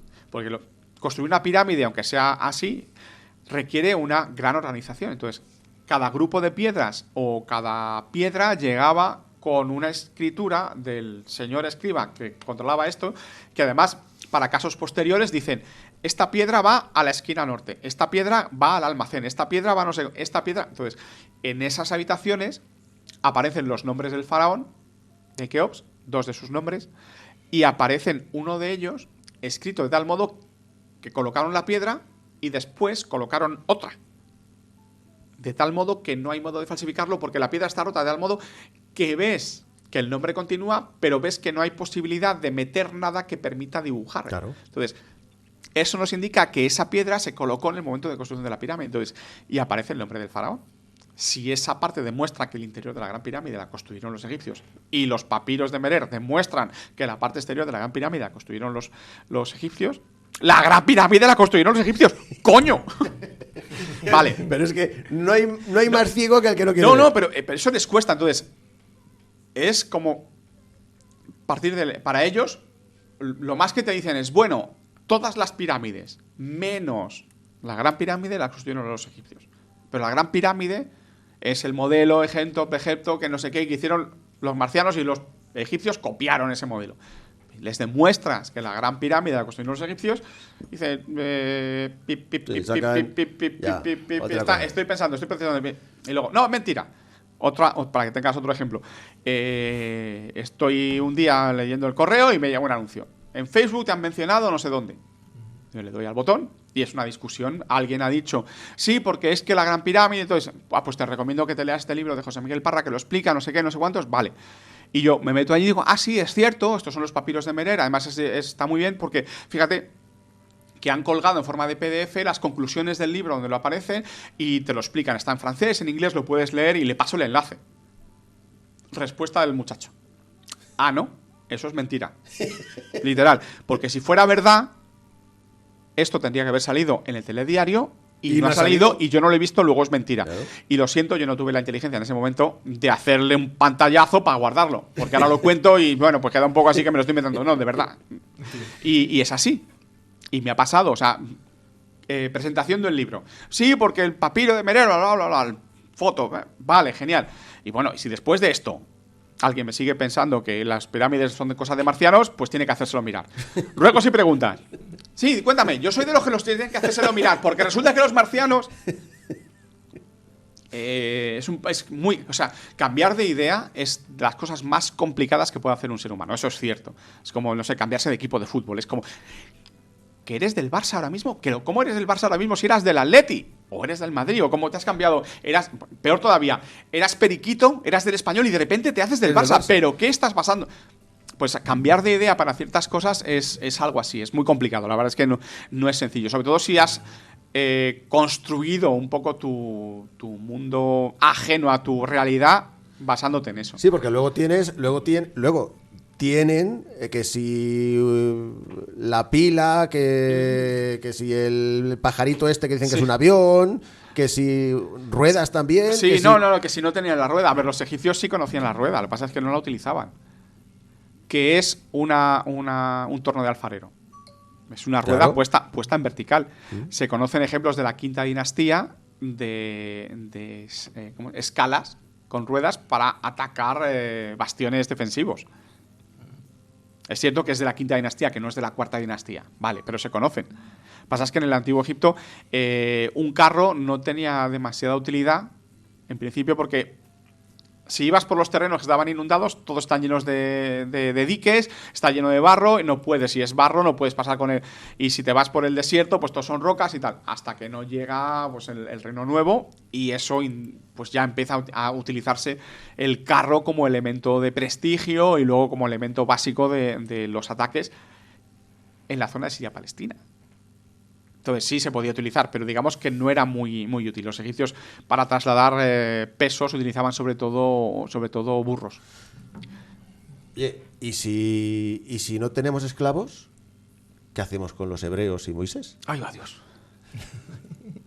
No, mal, no. Sigo malo. Caca. A ver,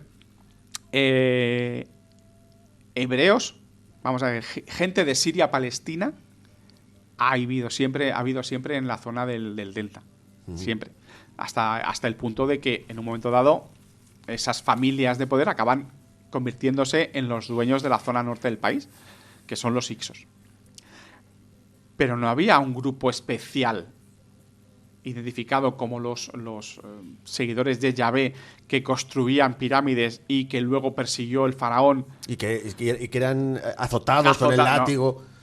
No. Porque creo haberte escuchado que tampoco había látigos. A lo mejor era un hombre con un palito. Sí, no. A ver, el palo siempre aparece, pero no para dar palos, que sí los utilizaban, porque siempre aparece para dar palos a la hora de pagar impuestos.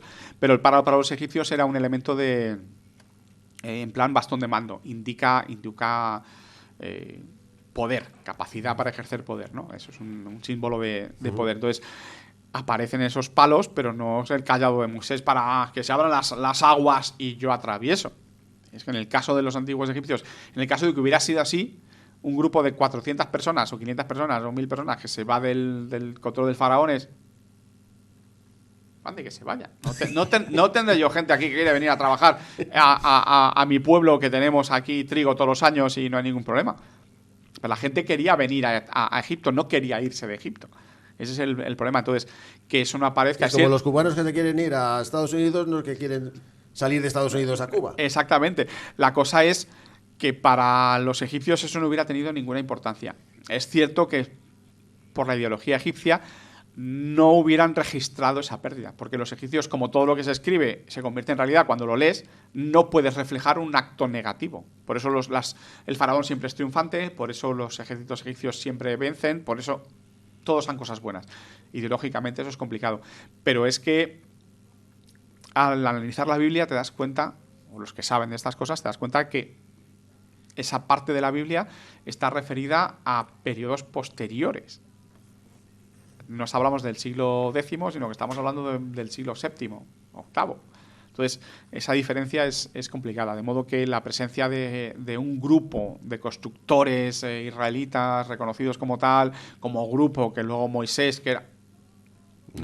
No tiene no hay nada que constate las plagas, las... No, plagas habría, por supuesto. Todo Egipto. Sobrevivir en Egipto era fastidiado. O sea, en primer lugar, porque cuando las piedras que utilizaban para moler el grano acababan dejando microfragmentos de piedra que acaban abrasando los dientes, destrozándote, que luego estaba el calor del sol, luego estaban los mosquitos, luego estaba la arena que se metía en los ojos, luego estaba la esquistosomiasis, luego estaban las enfermedades. Que por cierto es bilharziasis. ¿Ves lo que yo decía? Bilharziasis o bilharciosis. ¿Ves lo que yo decía? Sí, se parece a un luchador galo de romano. Entonces, no hay ningún motivo para que esos señores estuvieran allí construyendo, sobre todo en tan grandes cantidades. Es cierto que cuando, ¿qué te voy a decir yo? En la época de Ramsés III o de Merneptah, cuando se derrota a los pueblos del mar, esos pueblos derrotados se incluyen allí en grandes cantidades al ejército. Pero no se convierten en una fuerza de trabajo de esclavos que se convierten separados, que hay que trabajar. No, los egipcios no funcionaban así. Pues es muy interesante. Oye, y otra cosa. Escucha, no te enrolles mucho más. Llevamos 1 hora y cuarto larga de programa. Es que hay mucho que. Vamos a ver si. Hay mucho que. Espérate. Antes hemos estado hablando de Lola Flores y la faraona. ¿Qué relación hay entre los gitanos y los egipcios? Es que llegué a escuchar de que eran descendientes de los egipcios y que por eso... descendientes de los egipcios. No, es que a lo mejor sí, son como orientales. Entonces, a lo mejor los estudios genéticos pueden demostrar que los gitanos tienen alguna procedencia que indica que llegan del África Oriental o de la zona norteafricana. Bueno, vale. Pero no son egipcios no son egipcios escapados que han llegado allí y se han convertido. No, igual que tampoco son atlantes que están allí y han llegado, han soltado su maravillosa civilización en medio del Nilo, ¿no? Pues, Magister. No, que te iba a decir que 2 preguntas más te dejo, no te dejo mucho más. 2 preguntas más. ¿Tú no quieres preguntar nada más? Yo de momento estoy aquí con la boca abierta. Yo es que hay muchas cosas que quiero preguntar. Venga, va, suelta otra. Por ejemplo, ¿cómo funcionaban sexualmente los egipcios? Estupendamente, gracias. ¿Hay algún papiro, algo que ilustre? Los egipcios, al contrario que los romanos y los griegos, eran muy pacatos a la hora de representar en el mundo oficial el sexo físico. No al hablar de él, sino al mostrarlo. Para que te hagas una idea, Hatshepsut, para demostrar que tenía razones y motivos poderosos para convertirse en la faraón de Egipto, cuenta la historia de cómo fue su nacimiento. Y su nacimiento es el faraón, el Amón, que adquiere la forma de su padre, física, y se va a ver a su madre, a las habitaciones de su madre, con la idea de engendrar en ella una hija que sería ella. Eso es engañar, eso es de mujer. No, ¿no? Porque, sí, en principio no sí. Engañar, digo el dios que sí, no, pero el dios lo hace bien. Sí. El dios lo hace bien porque dice, el dios llegó, adquirió la forma del faraón e hizo saber a la reina que era el dios. ¿Cómo lo hizo? Sí, de una forma muy sencilla. Porque los dioses egipcios, una de sus características es que exhalan o emiten un olor maravilloso. Entonces, el dios le dejó oler ese olor maravilloso y la reina se dio cuenta de que no era el faraón, sino era el dios. Pues eso está más feo todavía porque eso ya... Bueno, pero ella estaba ejerciendo lo que... Ella sabía lo que estaba haciendo. No se equivoquemos. No.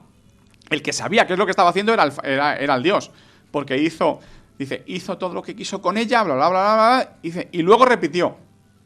Valiente, machote. Literalmente. Bueno, pues esa imagen, ese texto, que evidentemente indica que hubo relaciones sexuales, cuando aparece representado en la pared, lo que aparece representado es una imagen, la típica imagen sentada de una egipcia y de un egipcio, que están frente a frente, sentados, que se tocan la punta de las manos, los dedos y las rodillas. Esa es la imagen sexual. Ya está, ni un mal misionero. Nada. Eso es la imagen sexual oficial. Luego, en las tumbas hay muchos subtextos que indica que hay sexo por todas partes. El objetivo de la tumba de esas imágenes es generar la tensión sexual que permite que haya contacto sexual, se engendre y así pueda renacer el Señor. Pues si no hay, los egipcios lo tenían muy claro, si no hay sexo, claro, si no se folla, no se nace nadie. Pero ¿y el papiro de Turín? Espera. A ver, entonces te encuentras imágenes, por ejemplo, como estas. Hay una imagen que es muy conocida. Es el dueño de la tumba sobre un botecito de papiros que está lanzando un arpón contra unos peces o que está lanzando un boomerang. Un palo de estos de cazar. Sí. Bueno, pues tú lo ves y dices, pues están cazando, qué bien, que se lo pasaba. No, eso está muy bien hasta que te encuentras que la estructura consonántica de la frase lanzar el arpón o lanzar el tiene la misma estructura consonántica que fertilizar, engendrar o eyacular. ¿Qué es lo que pasa? Que tú lo ves. Esto tiene que ver porque el antiguo egipcio es una lengua que no escribía las vocales. Es como el árabe moderno o como el hebreo. Entonces tienes una estructura triconsonántica o biconsonántica que te permite saber qué son las palabras. Bueno, pues esa misma estructura es la que te permite leer eso con unas vocales, significa lanzar el arpón, y con las otras vocales es simplemente engendrar o eyacular. Entonces te encuentras con que esa imagen normal de toda la vida tiene un subtexto que es sexual totalmente. Entonces así es como se representa. Esto es en el arte oficial. Pero evidentemente, siendo humanos como eran, nada extraterrestres, resulta que los egipcios, pues cuando se aburrían los pintores, pues utilizaban los ostraca, que son, el singular es ostracon, son lascas de caliza plana o fragmentos de cerámica donde se utilizaban como soporte para la escritura. Entonces, pues dejaban volar su imaginación y ahí sí que tenemos escenas sexuales muy evidentes. Y en un caso, solamente hay uno, es el famoso papiro de Turín, que vio Napoleón, que vio Champollion en su momento, le escribió escandalizado a su hermano diciendo, bueno, he visto un papiro que, bueno, por un lado sí, son cuentas de un registro mercantil de no sé cuándo, y por el otro lado hay escenas de una escabrosidad tremenda que, madre mía, me han hecho cambiar mi modo de pensar sobre los egipcios. Y es un papiro que no sabemos exactamente a qué se refiere. No sabemos si es un papiro satírico, porque hay una parte del papiro, digamos que en la cara que tiene dibujos, 2/3, la parte izquierda, son 12 escenas sexuales muy explícitas, y en el tercio de la derecha hay escenas que identificaríamos como las fábulas de Esopo y de Samaniego. Animalitos en actitudes humanas. Y la parte de sexual tiene textos muy perdidos y no sabemos interpretar si es un cuento, una historia, una narración de verdad, pero lo que vemos son 12 historias, 12 escenas en las que aparecen señores con unos penes inmensos que están fornicando con señoras estupendas. Penes inmensos, me imagino yo, ya que dibujo yo, pongo... Por ejemplo, esto es... Bueno, hay una muy divertida porque es... Primero se ve una escena y la siguiente es ese señor completamente derrengado sobre la cama, eso sí, todavía así de enorme, más flácida, pero así de enorme, mostrando... Entonces hay interpretaciones varias sobre ese papiro que es único. Pero es cierto que luego tenemos... no son muchas, creo que son como una 20 o 30 ejemplos de imágenes sexuales en el Antiguo Egipto. Y hace poco, hace unos años, apareció la primera imagen de sexo oral. Porque, como para los egipcios, digamos que el interior del cuerpo humano era una especie de canal, de conducto que recorría desde la boca hasta el ano, o todo, sí. Para ellos, y como dice alguna de los textos, tragarse el esperma significaba que te podías quedar embarazada. Y es una de las historias divertidas con Horus y Set y bueno, comerse unas lechugas impregnadas en la esperma de Horus. Y claro, pues eso es lo que pasaba un poco con Nut todos los días. Se tragaba Ra, que estaba ya moribundo y cansado, y se lo tragaba, y al día siguiente lo expulsaba, bueno, no lo expulsaba, lo daba a luz de nuevo y se regeneraba, ¿no? Entonces es una escena curiosa en donde se ve un pene erecto que está eyaculando y cerquita. Cuando digo eyaculando, os imagináis un dibujo muy sencillo de un pene, unos testículos y una verga y tal, y unas rayitas así interrumpidas, una curva. Sí. Y cerca de eso, sin que llegue a su boca, pero muy cerca, está la cabeza de una mujer con una flor de loto en la... Y eso, coño, aquí tenemos una imagen de sexo oral, ¿no? Y luego tenemos de todo, tenemos textos que nos indican que puede haber penetración a tergo, que les encantaba, que la posición del misionero era la que se consideraba normal, porque en uno de los textos se dice, y yo me puse encima del hombre haciendo la postura al contrario que lo que es normal, es decir, que la postura normal, entre comillas, el misionero. Sí, sería el misionero. Es un poco lo que pasa con Nut, que se pone encima o lo que pasa con Isis cuando se pone encima de la momia reconstruida de Osiris, con su falo perdido que ha convertido de madera, lo ha puesto allí y se pone ya encima, ¿no? Entonces es un poco como la posición de los dioses, por así decirlo. Y luego les gusta mucho la posición a tergo y hacerlo de pie. A tergo es a lo perrito. A lo perrito. A lo perrito. Es mucho más bonito decirlo a tergo. Además, eso te permite explicarlo después. No, claro. ¿Y métodos anticonceptivos aparte de la posición? Sí, los hay. Y en el sentido de que tenemos bastantes textos, documentos médicos, y en alguno de ellos aparecen sistemas anticonceptivos. Algunos son útiles, en el sentido, por ejemplo, utilizan ¿cómo se llama? Algarrobas, que machacan, y entonces el líquido de la algarroba ¿cómo se llama lo que se utilizaba para hacer el pegamento? La cola de pescado, no, la goma arábiga, que viene un poco de allí. Tiene un componente que limita la motilidad de los espermas, de los espermatozoides. Es decir, que hacen que se muevan menos la colita y entonces pues no llegan. Y eso puede ser perfectamente normal. Luego hay otros que los dices y es como que para quitar las ganas, más que para que no se produzca simplemente utilizan una especie de tampón que te dicen, no, pues ahora lo impregnas de caca de cocodrilo, le pones no sé qué, no sé cuánto, y te lo metes dentro de la vagina y allí no hay... Dice, claro, si me meto en la vagina, ¿quién coño va a querer follarme? A ver. Cualquiera se arrima. Pues ese es el tipo. Luego los egipcios son muy curiosos porque, por ejemplo, tienen un sistema para averiguar si el hijo que estás esperando es chico o es chica. Y lo hacen pues cogiendo un saquito de cebada, un saquito de trigo, entonces lo vas regando con la orina de la mujer hasta que germina. Entonces, si germina uno es tal, si germina el otro es tal. Claro, lo más divertido es que eso se ha probado en laboratorios y han demostrado que es cierto. ¿Dónde? Pero no es cierto que sea si germina uno y germina otro. No, si germina es que estás embarazada. ¿Por qué? Porque la orina de la mujer embarazada tiene una enzima que hace que favorezca la germinación de las estas. Entonces, eso está comprobado bueno, funciona. Sobre todo la medicina, a pesar de ese aura de conocimiento maravilloso en matemáticas, por ejemplo, o en medicina, es cierto que los egipcios eran sobre todo gente práctica.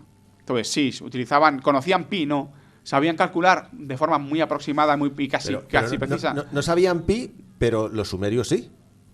Bueno, no tiene nada que ver. Los sumerios los sumerios puede que sí, pero a lo mejor no son los sumerios, son los asirios. Y entre unos y otros hay unos. Vale. Claro, es que cuando hablas de Mesopotamia y hablas de Egipto, si hablas de Egipto, estás hablando de 3.000 años. Estás hablando del 3.100 hasta. De Mesopotamia a las demás. No, es aproximado, no hay mucha diferencia, digamos. Hay a lo mejor 100 años más, 100 años menos, pero tampoco. Ahí está pues la lucha entre los sumerólogos y los egiptólogos ahí tratando. Pero no, digamos que son paralelas. En ese sentido, incluso en el descubrimiento de la escritura, que antes se pensaba que había sido adoptada por los egipcios a través de... No, son tan diferentes y los sistemas de escritura son tan distintos que simplemente eso es como la misma idea que utilizaron de un modo u otro. Es como el cálculo infinitesimal, que Leibniz por un lado y Newton por el otro descubrieron a la vez. Y era una época en la que no había contacto, no había YouTube, no había nada, no podías hablar, el WhatsApp no existía, ni siquiera las cartas. Estamos hablando de zonas que, claro, Newton lo descubrió, pues no sé si estaba metido en su casa porque había una peste rondando ahí por Oxford. Pues es lo mismo. Entonces los egipcios tenían un conocimiento de estas cosas, pero es muy, muy, muy del día al día. Muy del día a día. No, ya te digo, calculaban superficies circulares, pero utilizando una fracción que se acerca mucho a lo que es pi, pero que no es pi. Es cierto que si coges el perímetro de la base de la Gran Pirámide y lo divides por el doble de la altura, teórica, no la verdad, la que medimos, sino la que calculamos que debía de tener en codos, te sale un número que es 314. Pero ese 314 no es pi, porque pi es un número infinitesimal. Que es 3, 14, 15, 92, 65, y son las que yo me sé. Luego salen unos cuantos millones después. Y si esa cifra no tiene todos esos decimales, no es pi. Es un número que parece pi. Y lo curioso es que cuando les dices, no, es que todas las pirámides que tienen una inclinación similar a la de la Gran Pirámide, tienen el pi. No, porque eso no, la Gran Pirámide es maravillosa y perfecta. Y sí, pero la pirámide de Meidum, la pirámide tal, la pirámide cual, todas tienen y todas es similar. Por cierto, también lo cuento en mi libro, compradlo. ¿En qué libro? La Gran Pirámide, vaya timo. Editorial La Etoli, nada.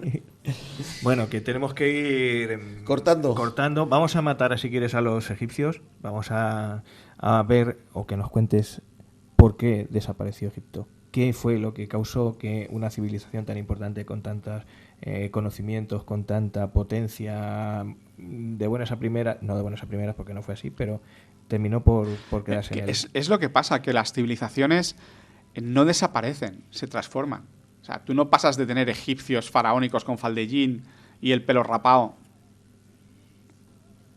a tener a Ptolomeos, ¿no? Tienes egipcios y sigues teniendo egipcios. Y en el caso de los Ptolomeos es más sencillo porque los Ptolomeos son griegos, macedónicos. ¿Macedónicos o macedonios? Macedónicos. Sí, macedónicos. Sí, por Macedonia es de mezcla macedónicos. Pues resulta que se superponen, como si fueran agua y aceite, se superponen a la capa de egipcios. Entonces, eso va influyendo en los egipcios. Su cultura sigue siendo la misma, pero va influyendo. Y después resulta que después de eso acaban llegando los cristianos, los coptos. Y resulta que influyen en muchas cosas. Es cierto que los egipcios siguen estando ahí, pero se van mezclando cosas. Para que te hagas una idea, la imagen de las calderas de Pedro Botero está sacada de las imágenes del inframundo de los egipcios. Los rayos que te alcanzan y tal, y Dios te manda la iluminación, está sacado de los bracitos, de los rayos del sol con bracitos de Akenatón que llegan. Las escenas de la Virgen con el niño. La Virgen, por ejemplo, es de la Sexta Dinastía. Todo eso viene de allí. ¿Por qué? Porque los coptos, que influyeron mucho en la cultura cristiana después de la época medieval, estaban allí en Egipto, absorbiendo parte de esa cultura. Entonces, no es que desaparezcan, es que se van transformando poco a poco. Hasta que llega un momento que el último señor que le daba por ir con faldellín y el pelo rapado, pues se muere, y era el abuelo de una familia, y resulta que el hijo pues ya se convierte en romano, o en griego, mejor dicho, primero, vamos a decir. Y después se convierte en copto, y después acaba convirtiéndose, cuando llegan los árabes, en árabe. Aún así, los coptos seguían por allí. pagando su impuesto religioso como Dios manda para poder seguir funcionando como tales, pero bueno, eran gente del libro y había que respetarlos, ¿no? Pues es un poco aunque nosotros lo vemos así y es muy sencillo, muy cómodo para dividir la historia y enseñar la historia, sobre todo a los niños en los colegios, es un poco como vamos a mentir, pero poquito. Entonces vamos sintetizando todo. Entonces yo te cuento, no, es que llegamos a la Luna.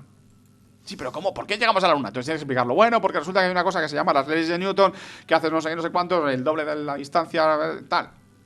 Y es la que con esa tontería, que además no es cierta en el sentido más profundo físico, sino que es observacionalmente es como funciona, pero no sabemos que la gravedad no funciona así. La gravedad es un campo de espacio-tiempo que se curva, que permita no sé qué. Ya, pero yo lo veo y hago así y cada vez que calculo siempre me sale eso. Bueno, pues desde el punto de vista físico eso es cierto, pero no deja de ser una mentira. Bueno, pues funciona un poco con todo. En este caso desaparecen los egipcios. Entonces lo hacemos así, desde el 3100 hasta el 332, la llegada de Alejandro Magno. Ya está. Y después de eso llegamos hasta el año 30, que es cuando es derrotado en Accio los ejércitos egipcios y romanos de Cleopatra y Marco Antonio, y entonces lo que hacemos es dividirnos nosotros mismos la historia para hacerla más sencilla. Sí, más sencilla, sí. Pero no porque eso, o sea, no desaparece. Bueno, a no ser que como intentes hacer, yo qué sé, con el caso de los armenios en la Primera Guerra Mundial y con los turcos dijeron, los matamos con los kurdos y Saddam Hussein. Sí, a no ser que erradiques esa cultura, y aún así no consigues hacerlo, porque eso, si consigues sobrevivir a eso y te conviertes en un turco, aún así tu raíz kurda es para ti muy importante, porque te permite diferenciarte un poco de lo que es la unanimidad. Ya. Entonces, pues eso, que tu padre o tu abuelo es, yo qué sé, sueco o noruego. Pues es que yo soy sueco, noruego. Para los norteamericanos es muy importante, pues tienen 200 años de historia, y es como, necesito ser algo más. Bueno, pues mis raíces. Entonces no desaparece, simplemente se transforma, se va transformando muy lentamente. Lo que pasa es que los historiadores, para hacerlo más sencillo de trabajar, lo dividimos en trozos más masticables. Entonces, pues eso, pues de repente no es del año 29 o del año 31, mejor dicho, eres egipcio, se muere, se suicidan a Cleopatra y Marco Antonio y de repente dejas ya eres romano. No, hay griegos, hay romanos y va funcionando todo hasta que de repente, pues eso, el último que sabía leer jeroglíficos muere y ya no hay nadie que sepa leer jeroglíficos.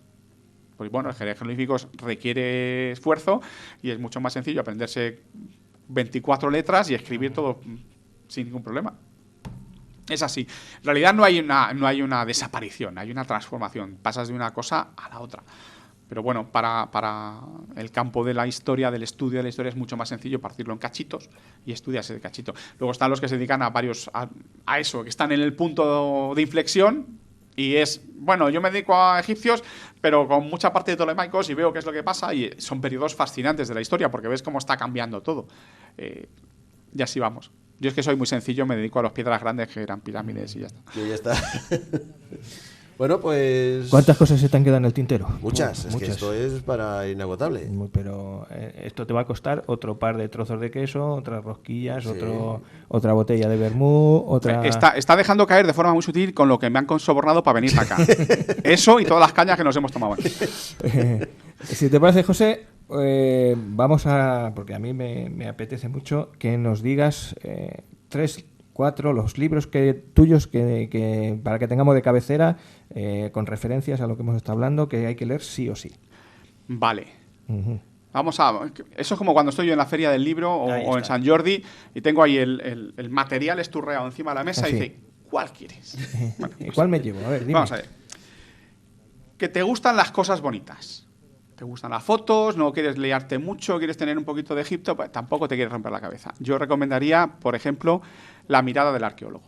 Es un libraco en formato apaisado, bastante barato, pues son 200 páginas y cuesta 22 euros, a todo color, subvencionado por la Fundación Caselec en Melilla, y es un libro que es que salió un poco de casualidad, porque yo estaba un día ordenando mi archivo de fotos, digo, pues voy a ver, entonces voy a coger las más chulas, las que más me gustan. Tengo ahí una carpeta y de vez en cuando las miro y me pego un subidón. Y digo, y como soy, digo, coño, es que con esto a lo mejor se podría hacer un libro. Y si las organizo así por temas y voy montando, entonces, básicamente es una foto, donde el pie de foto es un folio entero de comentario en el cual cuento al lector lo que un historiador ve en la fotografía. Entonces, la fotografía, por ejemplo, es una fotografía de una dajavilla, que es una de esas barcas grandes con camarotes que van por el Nilo. Y está muy bien, la ves en blanco y negro, qué bonita, oye, qué chula y tal. Y luego cuento, o aprovecho para contar, cómo se viajaba, tal. Y además, cosas que se mencionan en ese texto las acompaño con pequeños dibujos o con pequeñas fotos. De modo que, ¿quieres ver las fotos? Pues ver las fotos, mira lo que es, el título grande de la foto te dice lo que es y la disfrutas y ya está. ¿Que quieres saber un poquito más? Pues te lees un cachito del texto y además hay más fotos. Eso, por ejemplo, para no liarte la cabeza. ¿Que quieres uno sobre pirámides? Para coger un concepto básico y tal. Hay uno que se llama Historia de las pirámides, Historia, mito y realidad. Las pirámides de Egipto, Historia, mito y realidad, publicado por la editorial de la Universidad Complutense. Mejor dicho, editorial Complutense, no de la editorial de la Universidad Complutense, que es un resumen de 150 páginas donde hablo un poco de para qué es, cómo funcionan y cuál es su evolución. Ya está. Que te gusta un poco la sociedad, saber la mujer, el esclavo, el niño, el policía, el médico, el traductor, todo eso. Entonces sería el libro perfecto, la vida cotidiana en el Antiguo Egipto, publicado por la Esfera de los Libros. Que lo que te quieres saber es un popurrí de cositas. Pues algo de faraones, algo de arquitectura, algo de arqueología, algo de misterios. Eso sería, por ejemplo, eso no estaba en mi libro de la historia del Antiguo Egipto, publicado por la editorial Almuzara. Que ese es tu bestseller. Yo creo que es el que más se ha vendido, por lo menos del que más ediciones hemos hecho. El más popular. Sí, porque se han hecho, me parece, son 3 ediciones en formato grande y 2 ediciones en formato de bolsillo. Ese libro me parece que lo puedes comprar por 11 euros. O sea, que es un precio bastante razonable. Sí. Y son 400 páginas, o sea, que hay allí cosas para leer. ¿Que te gustan las momias? Momias, la derrota de la muerte en el Antiguo Egipto, publicado por la editorial Crítica. ¿Que te gusta otro popurrí? Otro popurrí sería también de la editorial Crítica, La historia empieza en Egipto.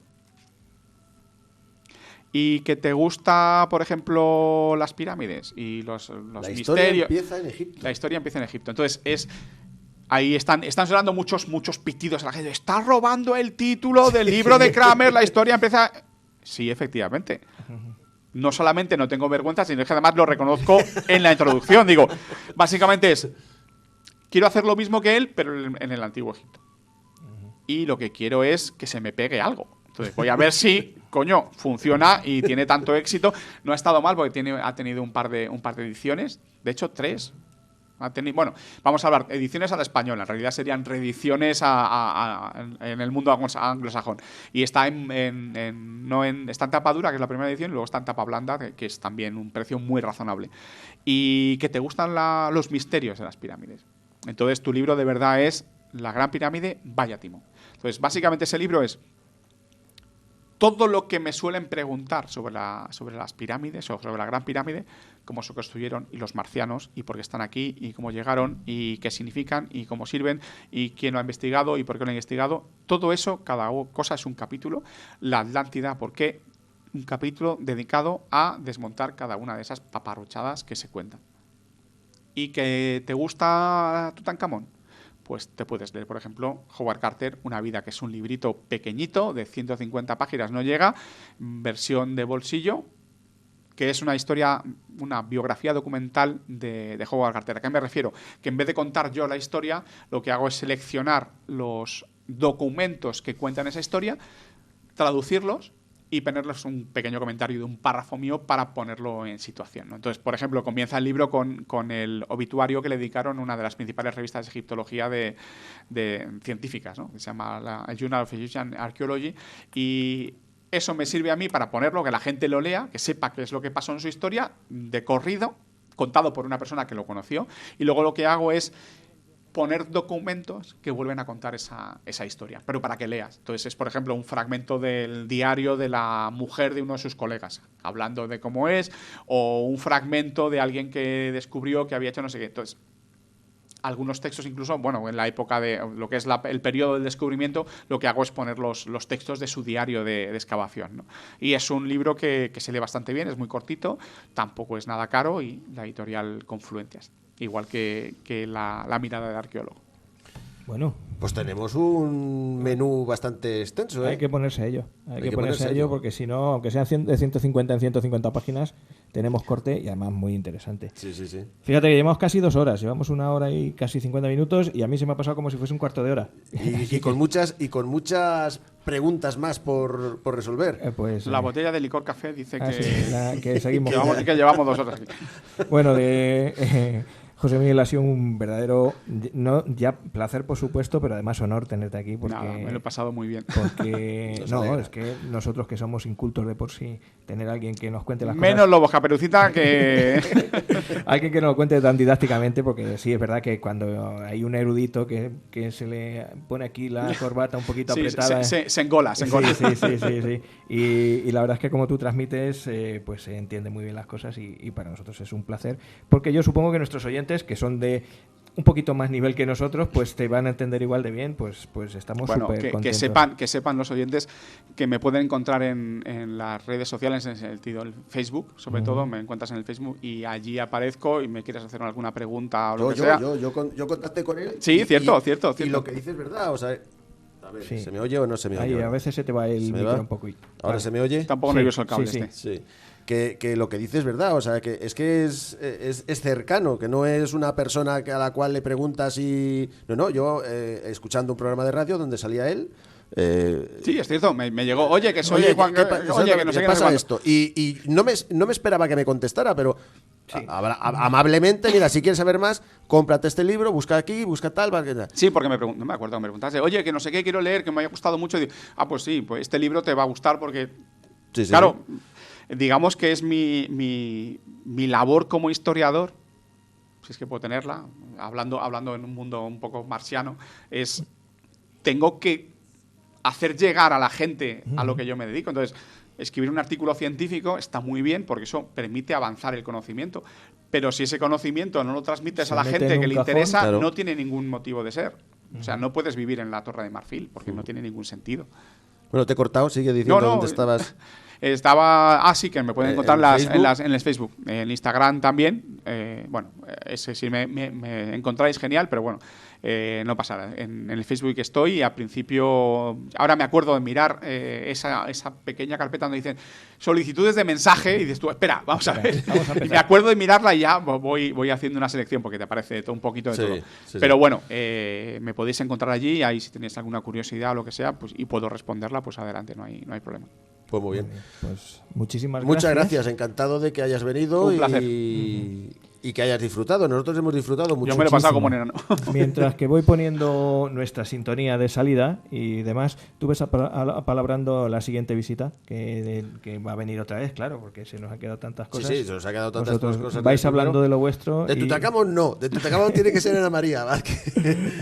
Así que lo he dicho, José Miguel, Juan Carlos. Bueno, la semana que viene tenemos también... invitado especial. Tenemos sí. A Cutú, a nuestro amigo vamos Cutú. A hablar de música, así que llevamos una buena racha. ¿Sí? ¿Sabes? Vamos, gente que nos enmienda la plana, pero bien enmendada, porque, insisto, nosotros que somos simplemente... me gusta la palabra, fíjate que está mal dicha, difundidores. Que nos limitamos a transmitir eso, lo poquito que conocemos, pues nos apetece mucho que venga gente a mejorarnos siempre. Y en el caso de la semana que viene, supongo que no nos fallará Cutú, nuestro musicólogo de cabecera, y añadimos a esta secuencia que tenemos de invitados uno más. Ya tenemos una trilogía. Sí. José Miguel, Juan Carlos, muchas gracias por todo. Magister, un placer. Hasta luego.